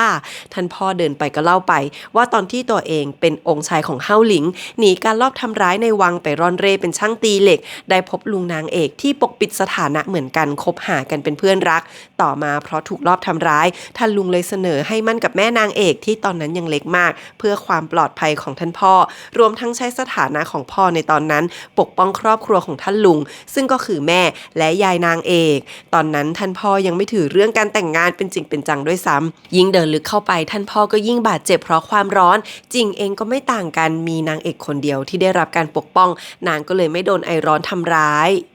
ในที่สุดทั้ง3ก็มาถึงป่าท้อที่เหมือนโอเอซิสกลางทะเลทรายท่านพ่อบาดเจ็บหนักมากแขนไหม้ขาเสียไปข้างนึงในขณะที่นางเอกเดินสบายอยู่ในค่ายกลป่าท้อจิงกับท่านพ่อกลับรู้สึกไม่ต่างกันอยู่ในทะเลทรายเลยเหมือนค่ายกลนี้สร้างมาเพื่อนางเอกยังไงอย่างนั้นที่ใจกลางทะเลทรายคนภายนอกบอกว่ามีปีศาจอยู่แต่ที่จริงคือแม่ของนางเอกที่ในร่างมีไฟพระอาทิตย์แผดเผาทุกอย่างและนี่คือเหตุผลที่นางไม่อาจกลับไปรับนางเอกได้แม่อยู่ที่นี่มา400 กว่าปีเพราะติดค้างนางเอกไว้ท่านแม่เห็นจิงข้างหลังก็ถามว่าใครถามว่าดีกับลูกหรือเปล่าพอนางเอกตอบว่ามีแต่จิงเท่านั้นที่ไม่ว่าจะเกิดอะไรขึ้นก็ไม่ทอดทิ้งนางแม่เลยบอกจิงว่าให้ดูแลนางเอกด้วยเหมือนเป็นการยอมรับในที่สุดแม่ก็ปลดดอกคงโฉมลงมากลายเป็นปิ่นเล่าเรื่องราวของตัวเองให้นางเอกฟังแม่ได้พบรักกับพ่อพอรู้ว่าต้องแต่งงานก็หนีมารอใต้ต้นท้อตามสัญญาแต่พ่อกลับไม่มาเพราะว่าอดีตกษัตริย์เสียชีวิตพอถึงวันแต่งพ่อก็บุกมาชิงตัวแม่แต่ก็แพ้สุดท้ายแม่ให้คำสัญญากับกษัตริย์เฮาหลิงว่าจะเป็นแค่เพื่อนกันตลอดชีวิตแต่กษัตริย์เฮาหลิงต่อมาก็หลงรักแม่และรักนางเอกหมดใจเช่นกันระหว่างพ่อกับแม่มีเบื้องหลังเป็นแคว้นอยู่ทั้งคู่เลยต้องสู้กันในสนามรบสุดท้ายแม่ใช้พลังพระอาทิตย์จนสูญเสียสติกลายเป็นมารพ่อกลับมอบหัวใจตัวเองให้แม่เพื่อให้แม่ยังอยู่รอคอยนางเอกได้อย่างน้อยนางเอกยังมีโอกาสได้เจอแม่และรับรู้เรื่องพ่อจากแม่อีกครั้งพ่อฝากแม่มาบอกนางเอกว่าพ่อรักนางมากถึงไม่มีโอกาสทำหน้าที่พ่อแต่อยากให้นางรู้ว่าพ่อกับแม่ไม่ได้ทำเรื่องน่าอับอายให้นางเอกต้องอัปยศเลยร่างกายของพ่อกลายเป็นป่าท้อและหัวใจก็อยู่ในร่างของแม่เพื่อรอลูกสาวมาหานางเอกร้องไห้ยอมรับพ่อและแม่แท้ๆตัวเองได้ในที่สุดแม่เห็นนางเอกมีจิ่งเป็นคนรักมีชางเสวียนคอยปกป้องดูแลก็วางใจก่อนสลายหายไปช้าๆเพราะนางก็อยู่อย่างทรมานหลังจากนั้นทะเลทรายก็หายไปฝนตกลงมาส่วนเสด็จพ่อกษัตริย์เฮาหลิงของนางก็ผมขาวโพลนภายในพริบตาพอกลับออกมานางเอกพยายามจะช่วยรักษาให้แต่กษัตริย์เฮาหลิงไล่นางกลับไปบอกว่าทั้งหมดเป็นตัวเองที่ติดค้างพ่อแม่ของนางและช่างเสวียนไว้เอง นางเอกกับจิงถอนหายใจยอมจากไปแต่ยังไม่กลับเขาเฉินหลงนางเอกขอไปจิ๋วหลีที่ชื่อเฉินพ่อแท้ๆของนางเคยอยู่นางกลับไปดูกระท่อมที่พ่อแม่เคยอาศัยปีกว่าผ่านไปในที่สุดนางเอกก็ปล่อยวางปมในใจลงได้นางเอกยังพยายามหาทางถอนหนอนคู่รักในตัวนางกับเซี่ยงหลิวแต่พ่อมดเผ่าจิ๋วหลีบอกว่าเป็นไปไม่ได้ถ้าคนนึงตายอีกคนก็ตายด้วยจิงน่าเครียดแต่นางเอกบอกว่าเอาไว้นางจะหาทางแก้เอาเองคืนนั้นนางเอกกับจิงกลับมาที่เรือนางเอกนอนไม่หลับลุกออกมายืนมองดูทะเลเซี่ยงหลิวก็โผล่มาเงียบเชียบเหมือนจะมาปลอบใจนางแต่สุดท้ายก็ทะเลาะกันเรื่องหนอนคุณใส่ไปหนึ่งยกนางเอกเกือบกระโดดตามเซี่ยงหลิวลงทะเลไปจัดการแต่จิงเข้ามาห้ามไว้ที่จริงจิงตื่นมานานแล้วรอจนเห็นนางเอกทำท่าเหมือนจะไปก็เลยอดไม่ได้ออกมาห้ามจิงกอดนางเอกไว้แล้วก็ชวนกลับเขาเฉินหลงกัน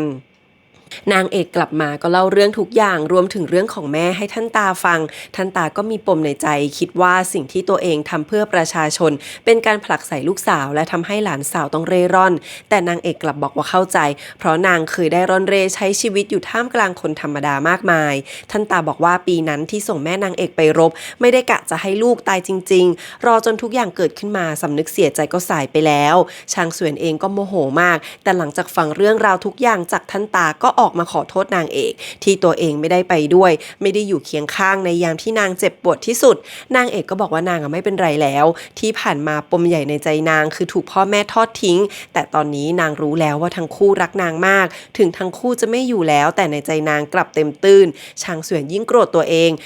ได้ครองตายลาแต่กลับไม่มีปัญญาอยู่เป็นเพื่อนนางเอก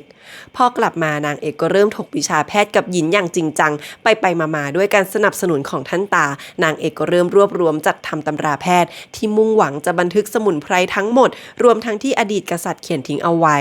ชางเสวียนก็รวบรวมหมอให้มาช่วยกันเรียบเรียงเช่นกันช่วงที่นางเอกยุ่งวุ่นวายอยู่เนี่ยชางเสวียนก็ยกทัพไปตีเฮ่าหลิงโดยที่นางเอกไม่รู้ตัวกว่านางจะรู้สึกตัวว่าคนรอบกายผิดปกติก็หลายเดือนพอรู้เรื่องนางเอกก็อาละวาดเคลี้ยงเหล้าใส่หน้าผากชางเสวียนจนเป็นรอยแดงเพราะนางรับไม่ได้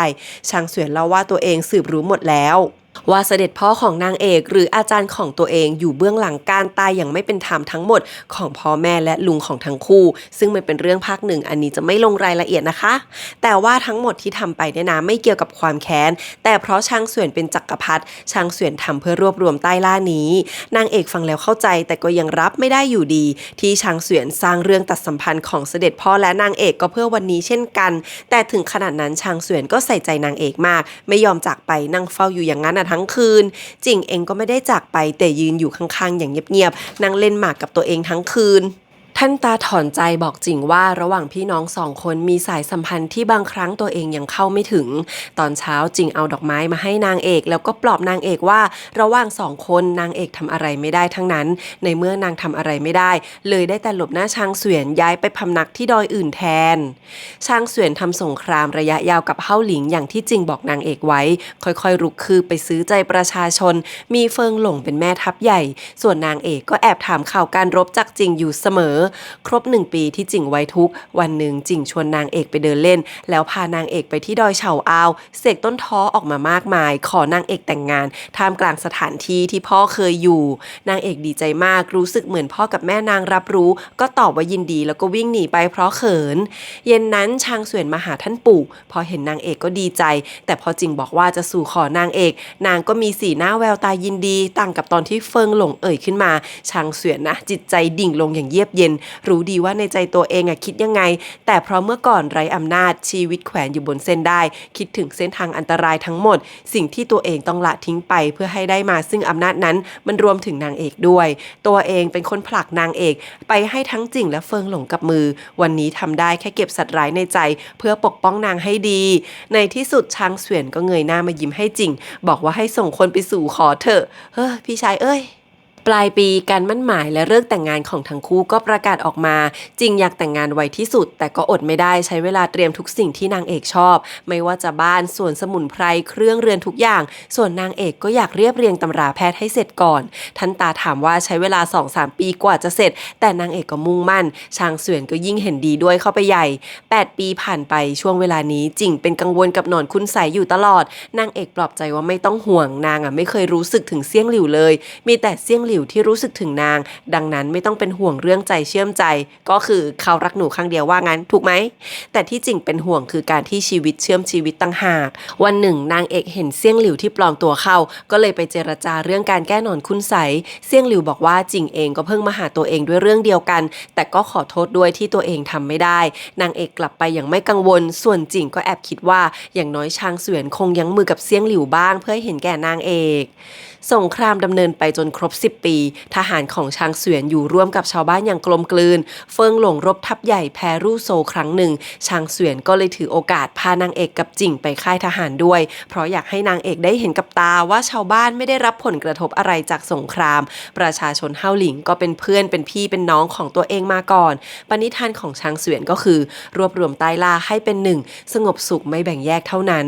นางเอกกับเฟิงหลงก็ได้คุยกันเป็นครั้งแรกหลังจากนี้งานแต่งเมื่อ20 ปีที่แล้วด้วยจิงได้คุยเปิดใจกับเฟิงหลงเช่นกันถึงแม้ทั้งคู่จะกลับมาคุยกันนานแล้วก็ตามที่ผ่านมาจิงเป็นคนมีสายตาเฉียบคมวางแผนทุกอย่างให้เฟิงหลงกับชางเสวียนแต่กลับไม่เคยเอาความดีความชอบเลยเพราะสิ่งที่จิงปรารถนามาตลอดก็คือนางเอกเท่านั้นคืนนั้นอันเนียนบุกมาที่ค่ายคนเดียวที่แท้นางน้อยใจนางเอกที่พอมีเรื่องราวก็ทิ้งน้องสาวอย่างนางข่าวคราวก็ไม่ส่งโถแต่พอรู้ว่านางเอกก็กลัวอันเนียนจะดูถูกถึงได้อ่อนลงนางเอกปล่อยให้ชางเสวียนคุยกับอันเนียนเองชางเสวียนอธิบายให้อันเนียนเข้าใจว่าทำไปเพื่ออะไรบอกว่าเรื่องนี้เป็นเรื่องของตัวเองกับอาจารย์แต่ระหว่างตัวเองกับอันเนียนทุกอย่างยังเหมือนเดิมแล้วก็ให้คนไปส่งอันเนียนกลับเฟิงหลงพ่ายแพ้ติดกันให้กับรู่โซจนเกือบสูญเสียเซียนกับอุ๋ยเจียงขุนศึกที่ไว้ใจได้แต่ภายในของเฮาหลิงเองก็ไม่มั่นคงมีเผ่ากระด้างกระเดื่องมาเข้าฝ่ายเดียวกับชางเสวียนกษัตริย์เฮาหลิงเตรียมนำทัพไปปราบแต่เพราะบาดเจ็บสาหัสที่ขาก็เลยต้องกลับเข้าวังให้อันเนียนสวมชุดเกราะไปรบแทนนางเอกรู้ข่าวก็ร้อนใจกลับไปดูทันทีพร้อมจิงชางเสวียนทนไม่ไหววู่วามตามไปด้วยก็เลยไปกันหมดทั้ง3 คน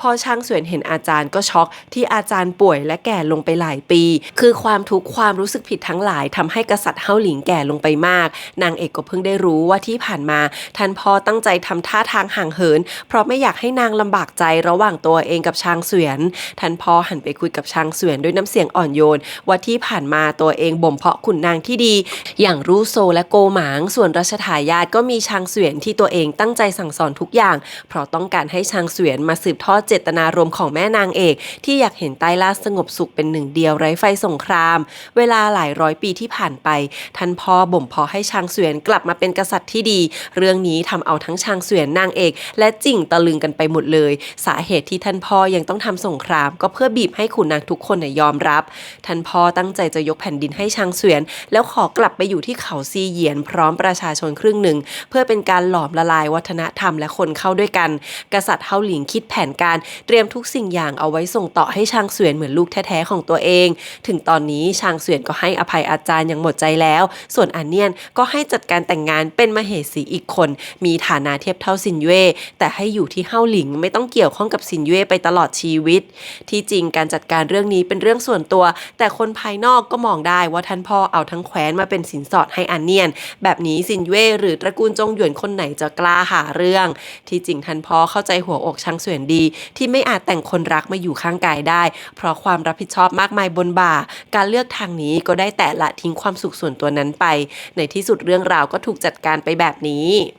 คืนก่อนแต่งงานชางเสวียนมาหานางเอกโมโหนางที่ดีใจกับอันเนียนแล้วก็โมโหตัวเองที่ทำอะไรไม่ได้จนเกือบบอกทุกอย่างไปแล้วแต่สุดท้ายก็ตัดใจบอกว่าตัวเองจะเข้าพิธีอย่างราบรื่นนางเอกก็ไม่คิดว่าทำไมชางเสวียนอารมณ์ปรวนแปรแบบนี้แต่ก็รับปากว่าจะไม่โผล่ไปในงานหรือกล่าวคำยินดีด้วยหลังวันแต่งงานแค่วันเดียวกษัตริย์เฮาหลิงประกาศยกบัลลังก์ให้ชางเสวียนบอกว่าตัวเองแก่ชราแล้วชางเสวียนตอนนี้ก็เลยได้ครอบครองใต้ล่าอย่างแท้จริง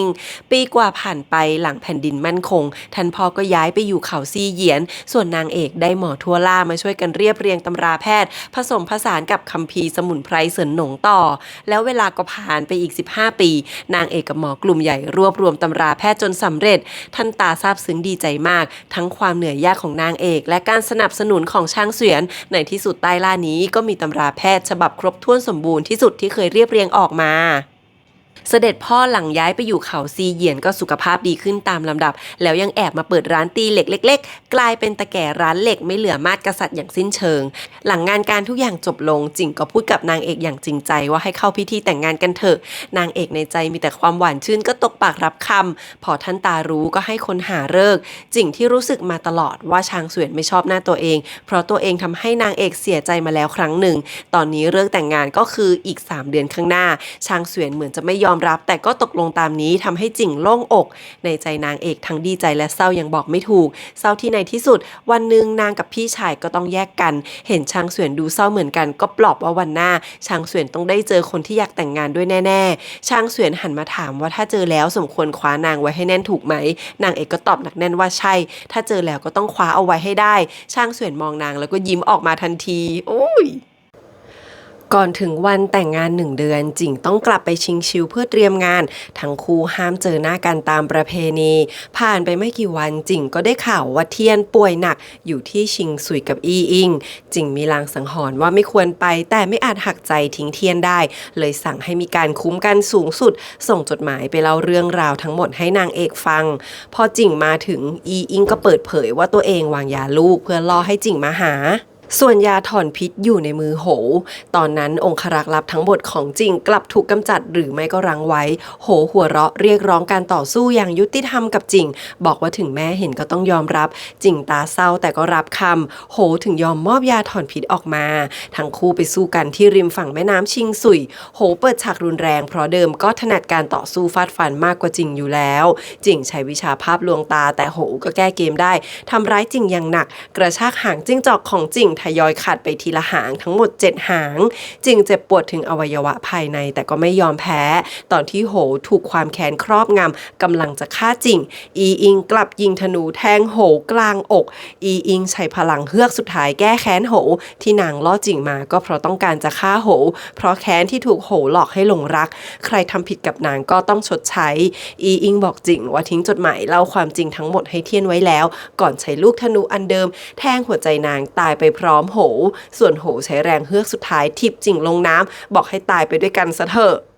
ตอนที่นางเอกมาถึงก็เหลือเพียงร่องรอยการต่อสู้นางเอกหน้าซีดไม่เชื่อว่าจิงตายไปแล้วถึงขั้นลงไปงมหาในน้ำด้วยตัวเองชางเสวียนที่รีบตามมาก็ยังทำอะไรไม่ได้ผ่านไป1 วันมีคนเจอกำไลหยกเรียบวงหนึ่งจิงเย่ร้องไห้บอกว่านี่เป็นของที่จิงตั้งใจทำให้นางเอกเพราะรู้ว่านางไม่ชอบใส่เครื่องประดับแต่กลับชอบกำไลทุกคนตามหาจิงในแม่น้ำปากอ่าวไปจนถึงทะเลนางเอกทำใจไม่ได้ร้องไห้ถามชางเสวียนว่าครั้งนี้พวกนางผิดตรงไหนใครบอกทีนางจะไปแก้ไขเองนางเอกทรมานเจ็บปวดในใจมากมายหลังยืนหยัดอยู่2 วันนางเอกก็ล้มลงชางเสวียนได้แต่ปวดใจคิดว่าวันหนึ่งนางจะต้องลืมจิงได้นางเอกสลบไป4 วันพอฟื้นมาก็เหมือนคนป่วยหนักแต่ยังไม่ยอมจากไปจนใกล้ถึงกำหนดงานแต่งนางถึงยอมกลับไปเขาเฉินหลงนางเอกถามท่านตาแค่ว่าชุดแต่งงานกับสินเจ้าสาวนางเตรียมเรียบร้อยไหมแล้วก็กลับเข้าห้องไปเงียบคืนก่อนวันงานนางเอกสะดุ้งตื่นเพราะคิดว่าจิงกลับมาหาแล้วนางเสียใจมากทั้งไม่เข้าใจและแค้นใจว่าจู่ๆจิงจากไปโดยไม่ลาได้ยังไงนางยอมให้จิงตายในอ้อมกอดก็ยังดีสักกว่าแต่ก็เกลียดจิงไม่ลงเพราะรู้ว่าจิงก็คงเสียใจที่ทำตามสัญญามาแต่งนางไม่ได้เศร้าแล้วนางเอกก็ลุกไปจุดโคมแดงทั้งตำหนักใส่ชุดแต่งงานนั่งรออยู่บนเตียงพลิกตำราแพทย์อ่านนางเชื่อว่าจิงต้องรู้ฤกษ์มงคลแน่ท่านตามาเห็นภาพนี้เข้ากลับเหมือนเห็นภรรยาตัวเองที่ค่อยๆแก่ชราลงอย่างเดียวดายท่านตาหลับตาลงเพราะทนไม่ได้แล้วก็อยู่เป็นเพื่อนนางเอกจนค่ำ ชางเสวียนรีบมาตอนกลางคืนพอรู้จักเซียวว่านางเอกใส่ชุดแต่งงานแต่งหน้าแล้วก็ทั้งโมโหแล้วก็ปวดใจจนจากไปท่านตาปลอบนางเอกว่าจริงจากไปแล้วแต่นางยังต้องมีชีวิตอยู่นางบอกว่านางไม่เป็นไรแค่ต้องการเวลาเท่านั้นทั้งที่สภาพไม่ได้ดีขึ้นเลยแม้แต่น้อยนางเอกคิดในใจว่าถ้าการลืมจะทำให้หายเจ็บนางก็ไม่ยอมลืมแต่ว่าจะมีจริงอยู่ในใจไปจนกว่าจะตายในใจนางนับว่าตัวเองแต่งงานเป็นภรรยาของจริงทำพิธีการต่อหน้าดวงจันทร์แล้วโอ้ยเศร้ามาก ดึกคืนนั้นนางเอกได้ลูกแก้วเสียงของจิ่งว่าให้มาเจอกันที่ทะเลตงไห่ถึงนางจะรู้ว่าอาจเป็นกลลวงแต่ก็ดึงดันจะไปให้ได้เพราะนี่คือความหวังสุดท้ายของนางเหมียวผูคนรับใช้ได้แต่ตามไปอารักขาทั้งคู่หนีไปทะเลตงไห่นางเอกเห็นเรืออยู่กลางทะเลก็สั่งให้เหมียวผูรออยู่ข้างนอกนางไม่หวังอะไรมากมายขอแค่ให้จิ่งยังมีชีวิตอยู่เท่านั้นแต่นี่ก็เป็นหลุมพรางของคนที่ต้องการฆ่าใช้จิ่งล่อนางเอกออกมาคนที่รับงานเป็นปีศาจนกนักฆ่าโดยวางยานางเอกเอาใส่ลงแก้วผลึกปิดฝาแน่นแล้วก็จมนางลงใต้ทะเลนางเอกกลับไม่โกรธไม่แค้นมีแต่เศร้าที่ความหวังดับสลายถึงขั้นคิดว่าถ้าจิ่งตายในทะเลตัวเองก็จะตายเป็นเพื่อนแต่นางไม่มีทางจมน้ำตายไงเพราะนางหายใจในน้ำได้แล้วขนาดปลาว่ายผ่านมาก็ยังถามว่าเห็นจิ่งบ้างไหมโถตอนนี้มีน้ำวนใหญ่พัดเข้ามานางเอกคิดว่าคราวนี้ต้องตายร่างกายแหลกสลายแน่แต่เซี่ยงหลิวก็มาช่วยไว้ระหว่างทางเซี่ยงหลิวบอกให้นางหลับตาเพราะตัวเองต้องคืนร่างจริงของปีศาจเก้าหัวนางเอกแอบลืมตาดูถึงเห็นปีศาจเก้าหัวลำตัวสีขาวต่อสู้กับท้องทะเลด้วยพละกำลังในใจนางนะไม่มีความรู้สึกว่าสวยหรือว่าอัปลักษณ์ใดๆมีเพียงความนับถือเท่านั้นเซียงหลิวพานางเอกรอดขึ้นฝั่งได้แต่ก็โมโหมากเพราะรู้ว่านางแอบดูนางเอกกระโดดก่อนแล้วให้เซียงหลิวสวบคอดูดเลือดตัวเองไปรักษาปลอบว่านางไม่ได้คิดอะไรเลยพูดเป็นต่อยหอยจนเซียงหลิวต้องกัดให้นางหลับไปฟื้นมานางเอกได้กินปลาย่างและอาหารที่เซียงหลิวทำนางเอกเล่าว่านางโดนหลอกมาฆ่าจริงหายตัวไปแล้วให้เซียงหลิวพากลับไปหาปีศาจนกเพราะเป็นห่วงเหมียวผูเซียงหลิวก็เลยขอข้อตอบแทนว่านางต้องมีชีวิตอยู่ต่อไปถึงแม้จริงจะไม่อยู่แล้วแต่ก็บอกว่าไม่อยากตายไปพร้อมหนอนคุณใส่ในตัวนางปากแข็งเจ้าปุกปุยพาเซี่ยงหลิวกับนางเอกมาเจอปีศาจนกกับคู่หูที่จับเหมียวผูมาสุดท้ายเจ้าปุกปุยฆ่าปีศาจนกทิ้งส่วนคู่หูอีกคนกลับเป็นจั่วเด็กหนุ่มทาสที่นางเอกกับเซี่ยงหลิวเคยช่วยไว้หลาย10 ปีก่อนจั่วไม่ฆ่าเหมียวผูเพราะว่านางมีกลิ่นสมุนไพรคล้ายนางเอกในที่สุดนางเอกก็รับจั่วมาเป็นองครักษ์ถึงจั่วจะบอกว่าถนัดแต่ฆ่าคนก็ตามนางเอกบอกเซี่ยงหลิวว่าสงสัยเฟิงหลงกับซินเย่แต่คิดไม่ออกว่าทำไปทำไมพูดให้เซี่ยงหลิวฟังว่าจิงเลือกคืนพระจันทร์เต็มดวงเป็นวันแต่งงานวันสุดท้ายที่ได้เจอกันจิงบอกนางเบาๆว่าหลังจากคืนวันพระจันทร์เต็มดวงเดือนหน้าไม่ว่าพระจันทร์จะว้าแหว่งยังไงชีวิตสุขทุกข์ก็จะอยู่กับนางไม่แยกจากอีกแล้วนางเชื่อว่าจิงยังไม่ตายและบางทีวันพระจันทร์เต็มดวงวันหนึ่งอาจกลับมาหานางทั้งหมดเดินเรือกลับเข้าฝั่งทุกวันเซี่ยงหลิวจะดูดเลือดนางเอกรักษาตัวจนดึกวันที่3เซี่ยงหลิวจากไปแล้วก็ทิ้งลูกแก้วแผ่นที่ทะเลไว้ให้นางเอกบอกให้จั่วปิดปากเรื่องเซี่ยงหลิวให้พูดว่าเป็นคนช่วยนางไว้เพราะจำนางได้ก็พอช่างเสวียนสภาพยุ่งเหยิงหัวฟูเพราะเป็นห่วงมากคิดว่านางเอกตายไปแล้วพอตั้งสติได้ช่างเสวียนก็เรียกทุกคนมาถามซ้ำไปซ้ำมาจนรู้ว่านางเอกโดนลอบฆ่าแต่ก็ไม่รู้ตัวการสุดท้ายก็เลยต้องปล่อยไปนางเอกบอกช่างเสวียนว่าห้ามตายนะเพราะนางไม่เหลือใครแล้วช่างเสวียนปลอบว่าตัวเองจะอยู่ปกป้องนางเอกเองไม่ว่าเมื่อไหร่แค่หันมาก็จะเจอพี่ชายเสมอทั้งคู่กลับเขาเฉินหลงท่านตาไม่พูดอะไรมากแต่บอกให้นางเอกคิดถึงช่างเสวียนบ้างว่าเป็นห่วงนางแค่ไหนบอกว่าชอบจริงมากแต่ตายไปแล้วก็ถือว่าหมดวาสนาให้นางอยู่ที่นี่ให้ช่างเสวียนปกป้องตลอดไปก็แล้วกันชีวิตนางเอกกลับไปเป็นเหมือนก่อนตอนอยู่บนดอยจันน้อยแต่นางกลับไปนอนไม่หลับอีกแล้วก็รู้ว่าจิ่งจะไม่มีวันกลับมาหาตัวเองอีกตระกูลถูซานวุ่นวายมากแต่นางเอกยืนยันให้ช่างเสวียนสนับสนุนให้เทียนขึ้นเป็นผู้นำตระกูล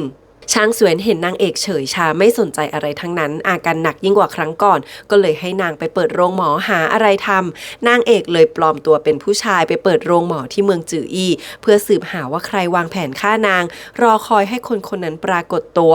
วันหนึ่งจู่ๆเฟิงหลงก็มาหาบอกเล่า90เรื่องในสกุลถูซานให้ฟังบอกนางว่าอย่าเสียใจเกินไปจิ่งต้องหวังให้นางมีชีวิตอย่างมีความสุขแน่นางเอกถามอย่างไม่ใส่ใจว่ารู้ได้ยังไงว่านางเปิดร้านหมออยู่ที่นี่เฟิงหลงก็บอกว่าซินเย่เคยพูดถึงพ่อจั่วรู้ว่านางเอกสงสัยซินเย่ก็แทบออกไปฆ่านางทันทีนางเอกต้องรีบห้ามไว้ให้เหมียวผูมาสอนจั่วว่านักฆ่ากับองครักษ์ต่างกันตรงไหน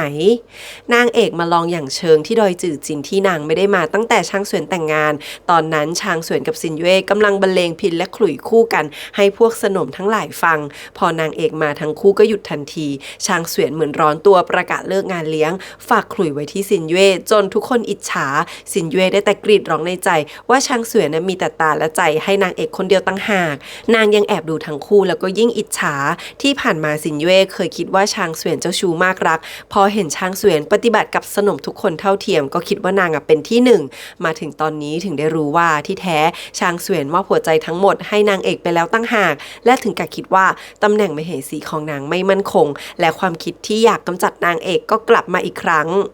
เดือนกว่าผ่านไปชางเสวียนต้องไปราชการที่เฮาหลิงสนมหลีหลงส่งเทียบเชิญนางเอกไปร่วมงานลอยโคมบนดอยหนึ่งนางจึงพาเหมียวผูกับจั่วไปด้วยสนมหลีหลงตั้งใจเชิญนางมาเพื่อเอาคำพูดของหลีหลงฉางมาบอกว่าไม่ว่าจริงจะอยู่หรือตายล้วนอยากให้นางมีความสุขถึงแม้จะไม่ได้เกิดจากตัวเองแต่ก็ยังคงอวยพรให้นางอยู่ที่แท้เพื่อนรักอีกคนของจริงก็ต้องการฝากคำพูดมาให้จนนางเอกน้ำตารื้นแต่แล้วนางเอกก็ถูกลอบทำร้ายตอนออกไปลอยโคมจนร่วงลงไปในป่าบาดเจ็บสาหัสมีมือสังหารตามมาฆ่าดีที่จั่วตามมาช่วยนางไว้ได้ทั้งคู่พากันหนีไปหลบในถ้ำนางเอกอาการหนักสลึมสลือตื่นอีกทีได้ยินเสียงเฟิงหลงคุยกับซินเย่จากนอกถ้ำไม่ไกลจับใจความได้ว่าเฟิงหลงรู้แล้วว่าซินเย่เป็นคนบงการนางเอกรู้ว่าถึงเฟิงหลงจะไม่เห็นด้วยแต่สุดท้ายพี่น้องก็ต้องช่วยกันตอนนี้จั่วรู้แล้วว่ามือสังหารคือฆ่าองครักษ์คือปกป้องทั้งคู่พยายามหนีอ้อมไปมานางเอกก็อ่อนแอลงทุกที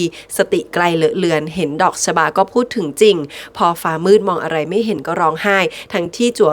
เด็ดดอกชบามาวางกองให้นางเต็มพื้นจั่วกลัวว่านางหลับไปแล้วจะไม่ตื่นอีกตลอดกาลไม่สนว่าจะเรียกมิตรหรือศัตรูรีบสุ่มไฟปลุกให้นางเอกตื่นมามองดอกชบาให้ได้โชคดีที่ชางเสวียนกลับมาไวกว่ากำหนดเพราะเซี่ยงหลิวแอบส่งข่าวให้รู้ก็เลยมาเห็นภาพนี้เข้านางเอกหันมาเห็นชางเสวียนก็ยิ้มให้อย่างงดงามชางเสวียนถึงกับใจกระตุกเอื้อมมือไปหาแต่นางเอกกลับพูดว่าในที่สุดจิงก็กลับมาแล้วนางคิดถึงจิงมากอย่าจากนางไปไหนอีกนะโฮ้ยเศร้าไปไหนหลังนางเอกฟื้นก็ได้รู้ว่าชางเสวียนกักบริเวณสนมหลีหลงทั้งที่ในใจชางเสวียนก็รู้ดีว่าผู้หญิงทุกคนบนดอยจื่อจินมีเหตุผลให้ฆ่านางเอกได้แต่ชางเสวียนคิดว่าเรื่องนี้เป็นความลับในจิตใจตัวเองคนเดียวที่ไม่มีใครรู้นางเอกก็ไม่กล้าบอกว่าเฟิงหลงหรือว่าซินเย่อยู่เบื้องหลังเพราะคนหนึ่งก็มเหสีอีกคนก็แม่ทัพใหญ่เพื่อนสนิทชางเสวียนไม่กี่วันต่อมาเฟิงหลงกับซินเย่พาหลีหลงฉางมาหานางเอกเพื่อขอความเมตตาให้สนมหลีหลงนางเอกรับคำเพราะรู้แก่ใจว่าสนมหลีหลงไม่เกี่ยวพออยู่กัน2คนนางเอกถามซินเย่ว่าคิดฆ่านางทำไมซินเย่เป็นบ้าไปแล้วบอกนางเอกหมดเปลือกว่าทำไปเพราะว่าชางเสวียนมีใจให้นางเอกตลอดมาจนนางเอกช็อกชางเสวียนเดินเข้ามาสั่งให้พาตัวซินเย่กลับไปกักบริเวณนางเอกไม่ยอมเชื่อหาทุกเหตุผลมาบอกตัวเองว่าพี่ชายไม่ได้คิดกับนางเช่นนั้นแต่ชางเสวียนก็ยอมรับออกมาเองบอกว่าตัวเองตั้งใจจะรอนางไปตลอดชีวิตทุกครั้งที่ไม่อยากให้นางมาแสดงความยินดีในงานแต่งก็เพราะเข้าข้างตัวเองว่านางไม่เคยเห็นชอบด้วยที่ชางเสวียนต้องการคืออยากมีชีวิตอยู่ด้วยกันกับนางขอแค่นางแบ่งแค่เศษเสี้ยวดวงใจให้ก็พอบอกว่าทุกอย่างล้วนไม่เปลี่ยนเพียงแค่ตอนนี้นางรู้แล้วว่าชางเสวียนอยากแต่งงานกับนางเท่านั้นจะให้รอจนตายก็ยอมนางเอกร้องไห้ได้แต่ขอให้ชางเสวียนกลับไปคิดในใจว่าใครจะรู้ว่าทั้งสองที่พึ่งพิงกันตลอดวันหนึ่งจะทำให้อีกฝ่ายทุกข์ใจได้ขนาดนี้เวลาผ่านไปช้าๆชางเสวียนทำตัวเหมือนเดิมจนนางเอกเริ่มหายอึดอัดขอเพียงแค่ทั้งคู่ไม่พูดถึงเรื่องนั้นวันหนึ่งชางเสวียนถามว่านอกจากซินเย่เฟิงหลงยังร่วมด้วยไหมนางเอกปฏิเสธว่าไม่ชางเสวียนก็เลยจัดการสนมหลีหลงรับข้อหาลอบฆ่าไปนางจะได้ไปอยู่ยอดดอยที่ไกลๆตามต้องการสกุลหลีหลงก็ได้รับการดูแลส่วนซินเย่จะถูกจัดการเป็นการภายในนางเอกหันมายิ้มให้ชางเสวียนบอกว่านางไม่ได้อ่อนแอแบบนั้นเรื่องนี้ทำให้นางกลับมาจับธนูปรุงยาพิษแล้วชางเสวียนมองรอยยิ้มแล้วก็คิดว่าถ้ายอมรับความทุกข์ยากทุกอย่างแล้วมีนางอยู่ข้างกายตลอดไปมันจะดีแค่ไหน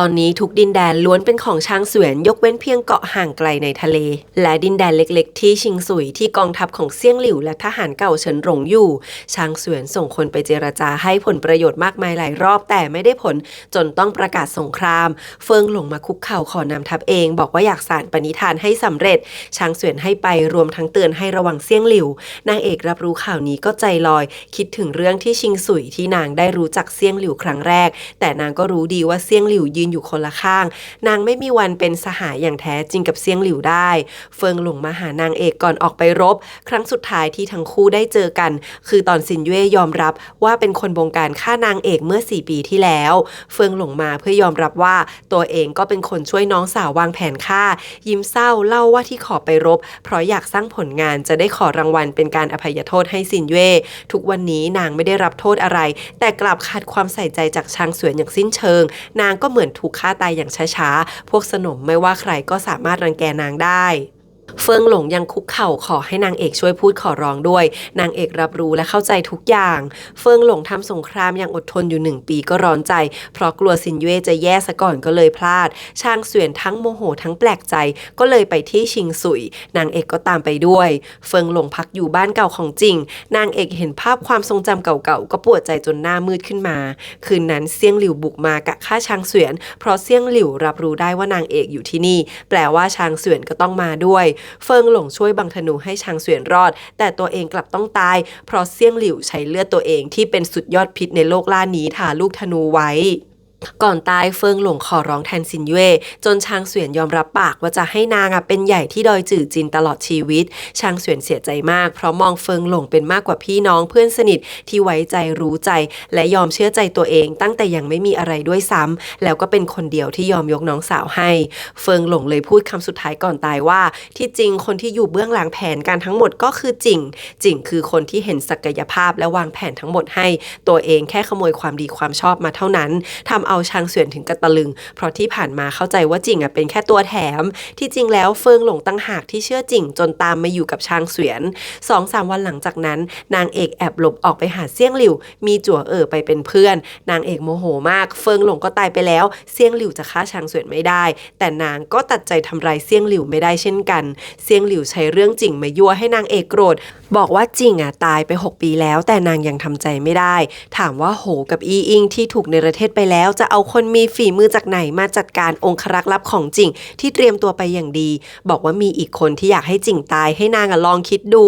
แล้วที่เพิ่งบอกตอนนี้ก็เพราะก่อนหน้านั้นไม่มีผลประโยชน์อะไรก็ไม่รู้จะพูดไปทำไมแล้วก็ขอเลือดนางเอกเป็นการแลกเปลี่ยนนางเอกหน้ามืดเอามีดกรีดข้อมือทั้ง2 ข้างคือเลือดให้แบบเกือบหมดตัวร้องไห้บอกว่าชดใช้ทุกอย่างคืนให้ตัดขาดบุญคุณความแค้นทุกอย่างก่อนที่จั่วจะพานางกลับไปเซียงหลิวรวมเลือดทั้งหมดของนางแล้วส่งให้มนุษย์เงือกเอาไปให้ที่ทะเลลึกแทนนางเอกกลับมาก็อาการหนักเพราะเสียเลือดมากแต่โชคดีที่ชางเสวียนยุ่งกับการรบก็เลยไม่ทันสังเกตเวลาผ่านไปครึ่งปีนางเอกค่อยๆลบรายชื่อคนที่อาจจะฆ่าจิ่งได้ทิ้งไปเหลือแค่ชื่อเซี่ยงหลิวเท่านั้นนางยังไม่ปักใจเชื่อแต่ก็ลังเลว่าใช่ปะวะจั่วเป็นคนเบิกเนตรจ้าว่าอีกคนที่มีทั้งอำนาจแล้วก็แรงจูงใจก็คือชางเสวียนนางเอกไม่ยอมรับแต่ในใจนางก็เริ่มเชื่อมากขึ้นทุกวันยิ่งย้อนคิดก็ยิ่งเป็นไปได้นางเอกทั้งช็อกทั้งเสียใจไม่อยากยอมรับในความเป็นไปได้นี้วันหนึ่งชางเสวียนมาที่ดอยจันน้อยนางเอกพูดถึงจิ่งว่าที่คนอื่นคิดว่าจิ่งพึ่งนางผิดนางต่างหากที่รักและพึ่งจิ่งพึ่งพิงความใจดีและเมตตาการที่จิ่งลุกขึ้นสู้กับความโหดร้ายของโลกใบนี้ด้วยการให้อภัยทำให้นางสามารถเชื่อได้ว่าโลกนี้ยังมีความดีงามอยู่สุดท้ายนางเอกถามชางเสวียนเรียบๆว่าช่วยโหฆ่าจิ่งใช่ไหมชางเสวียนคิดจะปฏิเสธแต่สุดท้ายก็ยอมรับนางเอกเจ็บปวดเสียใจมากที่เคยคิดว่าตัวเองทรมานที่สุดกลับไม่ถึง1 ใน 10,000ของตอนนี้นางเอกไล่ให้ชางเสวียนใส่หัวไปเพราะนางแทบทนไม่ได้แล้วคนที่นางเครียดแค้นคิดจะฆ่าให้ตายอย่างทรมานอย่างที่สุดกลับเป็นพี่ชายถ้าชางเสวียนยังอยู่นางต้องเลือดขึ้นหน้าฆ่าชางเสวียนทิ้งแน่ชางเสวียนก็เสียใจมากคิดจะยอมตายไปตรงนี้ท่านตาออกมาห้ามทั้งคู่แล้วก็ไล่ให้ชางเสวียนกลับไปก่อนนางเอกยิ่งเสียใจที่ท่านตาก็รู้แต่ว่าปิดนางชางเสวียนเห็นนางเอกเสียใจขนาดนี้ก็ถามตัวเองเป็นครั้งแรกว่าทำผิดไปจริงๆหรอหลายวันผ่านไปนางเอกเปลี่ยนจากทะเลาะกับท่านตาจะเป็นจะตายเป็นเงียบขรึมไม่พูดไม่จานางถูกกักบริเวณอุปกรณ์ปรุงยาทั้งหมดถูกริบแต่นางก็ไม่ทำอะไรเลยค่ะวันๆเอาแต่เหม่อลอยแล้วก็ไปที่ป่าดอกหางนกยูงเท่านั้นวันหนึ่งนางเอกจับคู่ให้จั่วกับเหมียวผูเพราะดูออกว่าทั้งคู่ชอบกันส่งทั้งคู่ไปหาเสด็จพ่อที่ร้านตีเหล็กในซีเหยียนส่วนนางนัดชางเสวียนออกไปเจอกันที่ป่าหางนกยูงชางเสวียนก็มาจริงๆทั้งที่รู้ว่านางเอกตั้งใจวางยาฆ่าทั้งคู่ โลชิงช้าด้วยกันเหมือนก่อนแต่กลับไม่มีอะไรเหมือนวันเก่าอีกแล้วนางเอกใช้ดอกหางนกยูงที่หวานมากเป็นยาพิษชางเสวียนฆ่าจริงนางก็เลยต้องฆ่าชางเสวียนนางไม่สนใจเรื่องราวของชาติประชาชนอะไรทั้งนั้นแต่นางก็จะตายตามไปด้วยร้องไห้บอกชางเสวียนว่าไม่ควรมาชางเสวียนก็ยิ้มเศร้าถามว่านางจะตายไปคนเดียวได้ยังไงกะทิ้งให้ตัวเองรู้สึกผิดจนตายได้โหดร้ายยิ่งนักนางเอกบอกว่าท่านตาเป็นกษัตริย์ซีเหยียนผู้โหดร้ายพ่อนางก็คือจอมมารชื่อเฉินพี่ชายยังเป็นชางเสวียนแต่ละคนมีแต่จะโหดร้ายยิ่งขึ้นยังจะหวังให้นางใจดีมีเมตตาอีกหรอในที่สุดชางเสวียนก็ร้องไห้ขอโทษบอกว่าผิดไปแล้วถ้าเริ่มต้นใหม่ได้จะเลือกตัวเองไหมนางเอกให้อภัยเพราะใจนางก็เจ็บปวดเหลือเกินแล้วก็บอกว่าตั้งแต่ตอนที่นางถูกปีศาจเก้าหางจับขังทุกวันที่นางคิดถึงมีแต่ชางเสวียนเท่านั้นตอนนั้นนางก็ยินดีจะใช้ชีวิตช่วยพี่ชายแล้วก่อนที่ทั้งคู่จะหมดลมหายใจชางเสวียนฟื้นขึ้นมาอีกครั้งพอรู้ว่าตัวเองยังไม่ตายก็ดีใจแปลว่านางเอกตัดใจฆ่าตัวเองไม่ลงปริมาณยาพิษเพียงพอที่จะถอนพิษได้ทันเวลาแต่นางเอกลงมือกับตัวเองหนักมากตอนนี้ถึงไม่ตายแต่ก็ไม่มีชีวิตนอนหลับไร้ลมหายใจอยู่ในเปลือกหอยยักษ์ที่อันเนียนเอามาให้บอกว่าค้นเจอในห้องสมบัติและสามารถรักษาชีพจรหัวใจนางเอกเอาไว้ได้จริงๆเปลือกหอยนี้เป็นเสี่ยงหลิวที่ให้อันเนียนเอามานะแต่ว่าห้ามบอกใครในอดีตอันเนียนติดค้างคำสัญญาเสี่ยงหลิวไว้เรื่องหนึ่งวิธีเดียวที่เหลืออยู่ก็คือต้องให้นางเอกกลับไปหาเจ้าแม่หวังหมู่ที่เขาวี่ซานซึ่งสั่งให้เอานางเอกไปไว้ใต้ทะเลสาบรอให้นางตื่นขึ้นมาเองชางเสวียนเฝ้าอยู่3 วันแล้วกลับไปเสาะหาทะเลสาบศักดิ์สิทธิ์แบบเดียวกันให้เซียงหลิวหาโอกาสบุกมาที่เขาวี่ซานใช้เลือดจากหัวใจตัวเองมาต่อชีวิตให้นางเอกอีกครั้งเพราะทั้งคู่มีหนอนคู่รักอยู่แล้วก็ทำลายภาพความทรงจำของตัวเองในกระจกสิงล่อหนอนคู่รักออกจากตัวนางเอกออกมาฆ่าสุดท้ายก็ยังทำลายเปลือกหอยยักษ์ทิ้งทั้งหมดนี้เซี่ยงหลิวเสียพลังไปมากมายเพราะรู้ว่าใจนางเอกอยู่ที่จริงหลังช่วยนางเอกแล้วก็ลบร่องรอยทั้งหมดไปซะสุดท้ายยังให้คนของเขาวี่ซานบอกนางเอกหลังฟื้นว่าเจ้าแม่หวังหมู่เป็นคนทำลายหนอนไปแล้วด้วยโอ้โหพี่เก้าหัวคนดีฉันน้ำตาซึมแล้วนะพอนางเอกฟื้นขึ้นมาก็ไม่ยินดียินร้ายเพราะคิดว่าตัวเองอยากตายยังทำไม่ได้แล้วนางก็เลยตอบรับเป็นเจ้าแม่หวังหมู่คนต่อไปเพราะว่าอาจารย์ใกล้จะหมดอายุไขและตำแหน่งนี้ต้องมีคนมาสืบทอดหวังหมู่ถอนใจแล้วบอกว่าจะจัดงานพิธีภายใน3 วันชางเสวียนจัดการทุกอย่างแล้วกลับมาเยี่ยมนางเอกถึงได้รู้ว่านอกจากนางจะฟื้นแล้วยังจะรับตำแหน่งหวังหมู่คนต่อไปด้วยชางเสวียนทั้งโกรธทั้งเสียใจเพราะการเป็นหวังหมู่คือต้องถือพรหมจรรย์อยู่ที่นี่ตลอดชีวิตโดดเดี่ยวไปทั้งชาตินางเอกบอกว่านางตายก็ไม่ได้ฆ่าชางเสวียนก็ไม่ได้จะจากไปก็ไม่ได้ใต้ล่านี้มีตระกูลไหนไม่แค้นนางบ้างแล้วก็ไม่มีแผ่นดินไหนที่ชางเสวียนไม่ได้ปกครองชางเสวียนเป็นคนผลักให้นางต้องเดินมาทางนี้เองชางเสวียนยอมบอกว่าจะเลิกราให้อิสระทุกอย่างแต่นางเอกก็บอกว่าขอให้นางได้เป็นหวังหมู่ได้มีที่พักพิงเถอะคือถึงนางจะไม่ฆ่าชางเสวียนแต่ก็ไม่เลือกที่จะอยู่เคียงข้างอีกแล้วพอถึงวันทำพิธีนางเอกเดินเข้าพิธีโดยไม่สนใจเสียงเรียกร้องของชางเสวียนแม้แต่น้อยแต่ชั่วขณะที่นางเอกจะรับตราหวังหมู่นั้นจิ่งก็กลับมาโอ้ยช้าอีกนิดคือจะไม่ทันแล้วนะจ๊ะนางเอกไม่อยากจะเชื่อจนได้จับมือได้ฟังเสียงแล้วนางก็ร้องไห้เพราะทั้งดีใจทั้งโกรธที่จิ่งทิ้งนางไปนานขนาดนี้ส่วนจิ่งก็กอดนางไว้แน่นบอกว่าขอโทษที่ตัวเองผิดนัดพิธีนี้ก็เลยต้องล้มเลิกไปโดยปริยายจิ่งแล้วว่าตัวเองเพิ่งฟื้นเมื่อ5 วันที่แล้วเพราะได้สามีภรรยาชาวเงือกมาช่วยไว้มนุษย์เงือกหาอะไรให้กินสเปะสปะจนฟื้นถึงรู้ว่าเวลาผ่านไป7 ปีแล้วตอนนี้จิ่งก็รู้แล้วว่าชางเสวียนคิดฆ่าตัวเองและเพราะเหตุใดแต่ก็ยืนยันจะไปคุยกับชางเสวียนเองที่ผ่านมาชางเสวียนไม่อยากยกนางเอกให้เพราะคิดว่าจิ่งพึ่งพาไม่ได้ชางเสวียนถามจิ่งตรงๆว่าทำไมถึงช่วยตัวเองตั้งแต่ต้นเป็นเพราะนางเอกหรือเปล่าจิ่งตอบว่าสิ่งที่ตัวเองต้องการมีแค่นางเอกเท่านั้นแต่ที่เลือกชางเสวียนก็เพราะเห็นแล้วว่าชางเสวียนคือกษัตริย์ที่ดีที่สุดเป็นคนที่จะสามารถรวบรวมใต้ล่าทำให้ประชาชนมีชีวิตสุขสงบได้ถึงวันนี้ก็ยังเชื่อว่าคิดถูกเฟิงหลงเองก็คงคิดเช่นเดียวกันชางเสวียนฟังแล้วไม่พูดอะไรเดินผ่านนางเอกลงเขาไปอย่างเดียวดายนางเอกมองภาพนั้นแล้วรู้สึกเหมือนส่วนหนึ่งในหัวใจถูกเฉนออกไปแล้วก็ยืนพิงจิ่งเงียบๆไม่กี่วันถัดมาหวังหมู่ก็จากไปอย่างสงบจิ่งพานางเอกไปที่ชิงชิวกลางดึกได้รู้ว่าเทียนขึ้นเป็นหัวหน้าตระกูลที่อายุน้อยและถึงจะรู้ว่าโหเป็นพ่อก็ยังคงเรียกว่าลุงและนับจิ่งเป็นพ่อเท่านั้นจิ่งฝากฝังเทียนกับจิงเย่และคนอื่นๆเพราะไม่คิดจะกลับมาอีกแล้วคืนนี้แค่มาร่ำลาทุกคนในที่สุดจิ่งก็ตัดขาดถูซานได้แล้วทั้งคู่ไปหาเสด็จพ่อที่ร้านตีเหล็กในซีเย ยียนต่อจึงขอคุยกับเสด็จพ่อลำพังไปขออนุญาตจัดงานแต่งในอีก4 วันข้างหน้าที่ดอยเจ้าหวินนางเอกก็น้ำตาคลอตอบรับว่าดีวันแต่งงานนางเอกขึ้นเขาไปทำความสะอาดสุสานคิดถึงสมัยเด็กๆก่อนที่ท่านยายจะตายฝากฝังให้นางกับช่างเสวียนช่วยดูแลประคับประคองกันแล้วช่างเสวียนก็โผล่มาช่วยนางเงียบๆช่างเสวียนทำความสะอาดสุสานของพ่อแม่แล้วก็ลากนางเอกไปนั่งหน้าสุสานเอาดอกรั่วมูสัญลักษณ์ของเผ่ารั่วสุยที่แม่มอบให้ไว้ก่อนตายออกมาบอกว่าได้พบกับผู้หญิงที่รักและอยากมอบดอกรั่วมูให้แล้ววันนี้ก็เลยพานางมาให้ดูนางเอกไม่อยากเข้าไปนั่งด้วยแต่ช่างเสวียนขู่ว่าถ้าไม่อยากให้งานแต่งต้องยกเลิกก็มานั่งเดี๋ยวนี้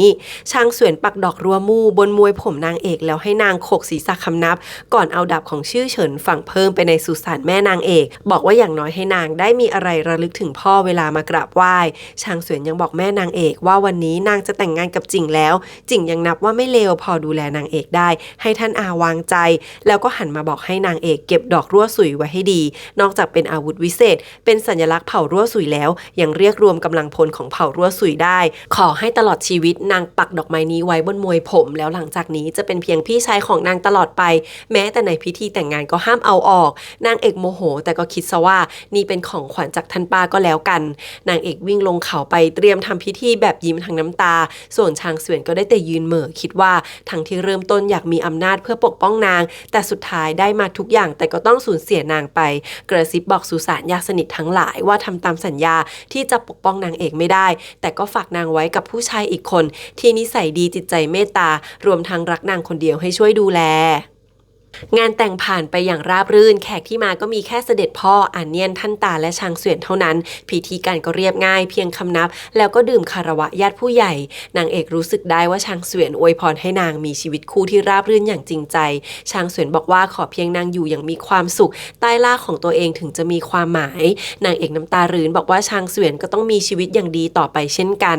หลายวันหลังพิธีผ่านไปนางเอกลงเขาไปหาเสด็จพ่อกับอาเนียนที่ร้านตีเหล็กแล้วก็ได้ข่าวว่าทัพช่างเสวียนตีทหารเฉินหลงแตกพ่ายเซี่ยงหลิวตายแล้วข่าวยืนยันว่าเซี่ยงหลิวปลอมตัวเป็นพ่อบุญธรรมลอดทัพใหญ่ออกไปถึงเกาะร้างแล้วก็สู้จนตายถึงได้เผยร่างจริงหลังจากทุกคนจากมาศพยังสลายกลายเป็นยาพิษเผาทำลายทุกอย่างราบคาบนางเอกไม่อยากจะเชื่อแต่ก็ต้องยอมรับจิ๋งได้แต่กอดปลอบนางไว้นางเอกบอกว่านางไม่เป็นไรแต่คืนนั้นนางลุกขึ้นมานั่งคนเดียวย้อนคิดถึงเรื่องราวทั้งหมดที่ผ่านมาทั้งเซี่ยงหลิวกับฝั่งเฟิงเปยแล้วก็พบว่าเซี่ยงหลิวไม่ยอมเหลืออะไรไว้ให้นางเลยแม้แต่ความทรงจำในกระจกสิงก็ถูกลบนางร้องไห้ตะโกนว่าแขนเซี่ยงหลิวที่ไม่เห็นว่าการรู้จักกันนับร้อยปีมีความหมาย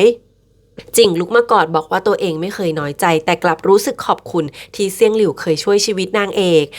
ก็รู้ดีว่าจุดจบที่ดีที่สุดของแม่ทัพคือในสนามรบแล้วก็ได้แต่ร้องไห้หลอกตัวเองว่านางไม่เสียใจเฮ้ยสงสารในที่สุดนางเอกก็บอกจิ่งว่าอยากจากไปอยากไปในที่ที่ท้องทะเลสามารถพานางไปหาเกาะสวยๆสร้างบ้านอยู่กันพอเหมียวผูกับจั่วรู้ก็ร้องไห้ขอตามไปด้วยท่านพ่อรู้ว่าทั้งคู่จะจากไปแต่ก็ไม่ได้เปิดโปงได้แต่หวังให้ทั้งคู่มีชีวิตที่ดีอยู่ในใจจิ่งเป็นจิ้งจอก9 หางส่วนนางเอกมีดอกคงโฉมไม่แน่ว่าทั้งคู่อาจกลายเป็นแม่ค้าเป็นหมอเป็นคนธรรมดาที่อยู่ใต้แผ่นดินนี้ในที่สุดนางเอกก็หลุดพ้นจากพันธนาการทั้งหมดจนได้กว่าช่างเสวียนจะรู้ว่านางเอกจากไปอย่างไม่หวนกลับก็คงไม่อาจตามหานางได้อีกแล้ววันหนึ่งช่างเสวียนจะเข้าใจเองว่านางเอกก็คือผู้คนมากมายขอเพียงใต้ล่าสงบสุขนางก็จะมีชีวิตอยู่อย่างมีความสุขแล้วก็เป็นตอนพิเศษนะทุกคนนางเอกได้รับของขวัญแต่งงานไม่มากแต่ว่าเป็นของล้ำค่าจากคนสนิททั้งนั้นหนึ่งในนั้นมีตุ๊กตาเด็กอ้วนท้องกลมที่ทำจากไม้วิเศษที่นางเห็นแล้วก็ชอบเพราะว่ามันตลกน่ารักที่จริงเซี่ยงหลิวเป็นคนทำของขวัญชิ้นนี้ขึ้นมาด้วยตัวเองสลักไม้เองกับมือแล้วก็เอาลูกแก้วยาพิษของขวัญชิ้นสุดท้ายที่นางเอกเคยทำให้ใส่ไว้ข้างในด้วยผลึกลูกแก้วเคยมีมนุษย์เงือกผู้หญิงนั่งยิ้มอยู่ในเปลือกหอยยื่นมือไปจับกับมนุษย์ชายอีกคนที่เพิ่มเข้ามาส่วนมนุษย์เงือกชายที่นางเอกเคยทำไว้ตอนนี้ยืนอยู่อีกมุมไกลๆท่าทีห่างเหินมองออกไปไกลในทะเลเสียงหลิวสลักบนลูกแก้วเพิ่มไว้ว่ามีกำลังปกป้องตนมีคนให้พึ่งพิงมีสถานที่ให้ไปขอให้ชีวิตนี้มีแต่ความสุขไร้กังวลเสียงหลิวใช้พลังที่เหลือไม่มากรวมลูกแก้วเข้าไปในตุ๊กตาไม้แล้วให้เจ้าปุกปุ้ยเอาไปส่งให้คนสนิทของนางเอกที่แท้เซี่ยงหลิวจำได้ว่าช่วงแรกที่เจอกันที่ตำบลชิงสุยนางเอกเคยโกหกตัวเองมากมายแต่ความจริงหนึ่งเดียวที่นางพูดก็คือไม่มีกำลังปกป้องตัวเองไม่มีคนให้พึ่งพิงและไม่มีที่ให้ไป เซียงหลิวก็เลยสอนนางยิงธนูทำธนูเซี่ยวจันสุดพิเศษมอบให้เพื่อให้นางปกป้องตัวเองได้เอาเลือดของนางไปช่วยฟื้นคืนชีวิตจริงให้นางมีคนพึ่งพิงและทำให้นางไปมาในท้องทะเลได้อย่างอิสระเสรีให้นางมีที่ให้ไปเซียงหลิวพูดกับตัวเองในใจว่านับจากนี้ไม่อาจปกป้องคุ้มครองนางเอกได้อีกแล้วต่อไปขอให้นางดูแลตัวเองดีๆช่วยชีวิตนี้มีแต่ความสุขก็พอโอ้ยจบค่ะขมมากเศร้าสุดๆดีใจกับจิงและนางเอกนะที่ได้อยู่ด้วยกันในท้ายที่สุดสงสารพี่ชายและเศร้าใจที่สุดกับเซี่ยงหลิวเฮ้ยอยากจะร้องไห้กับเซี่ยงหลิวสัก3 โอ่งมากเลยค่ะเราไปรอดูกันนะคะว่าซีรีส์ภาค 2เขาจะทำออกมาแบบไหนค่ะคลิปนี้แค่นี้ก่อนนะคะทุกคนขอบคุณมากนะคะที่ฟังมาถึงตรงนี้สวัสดีค่ะ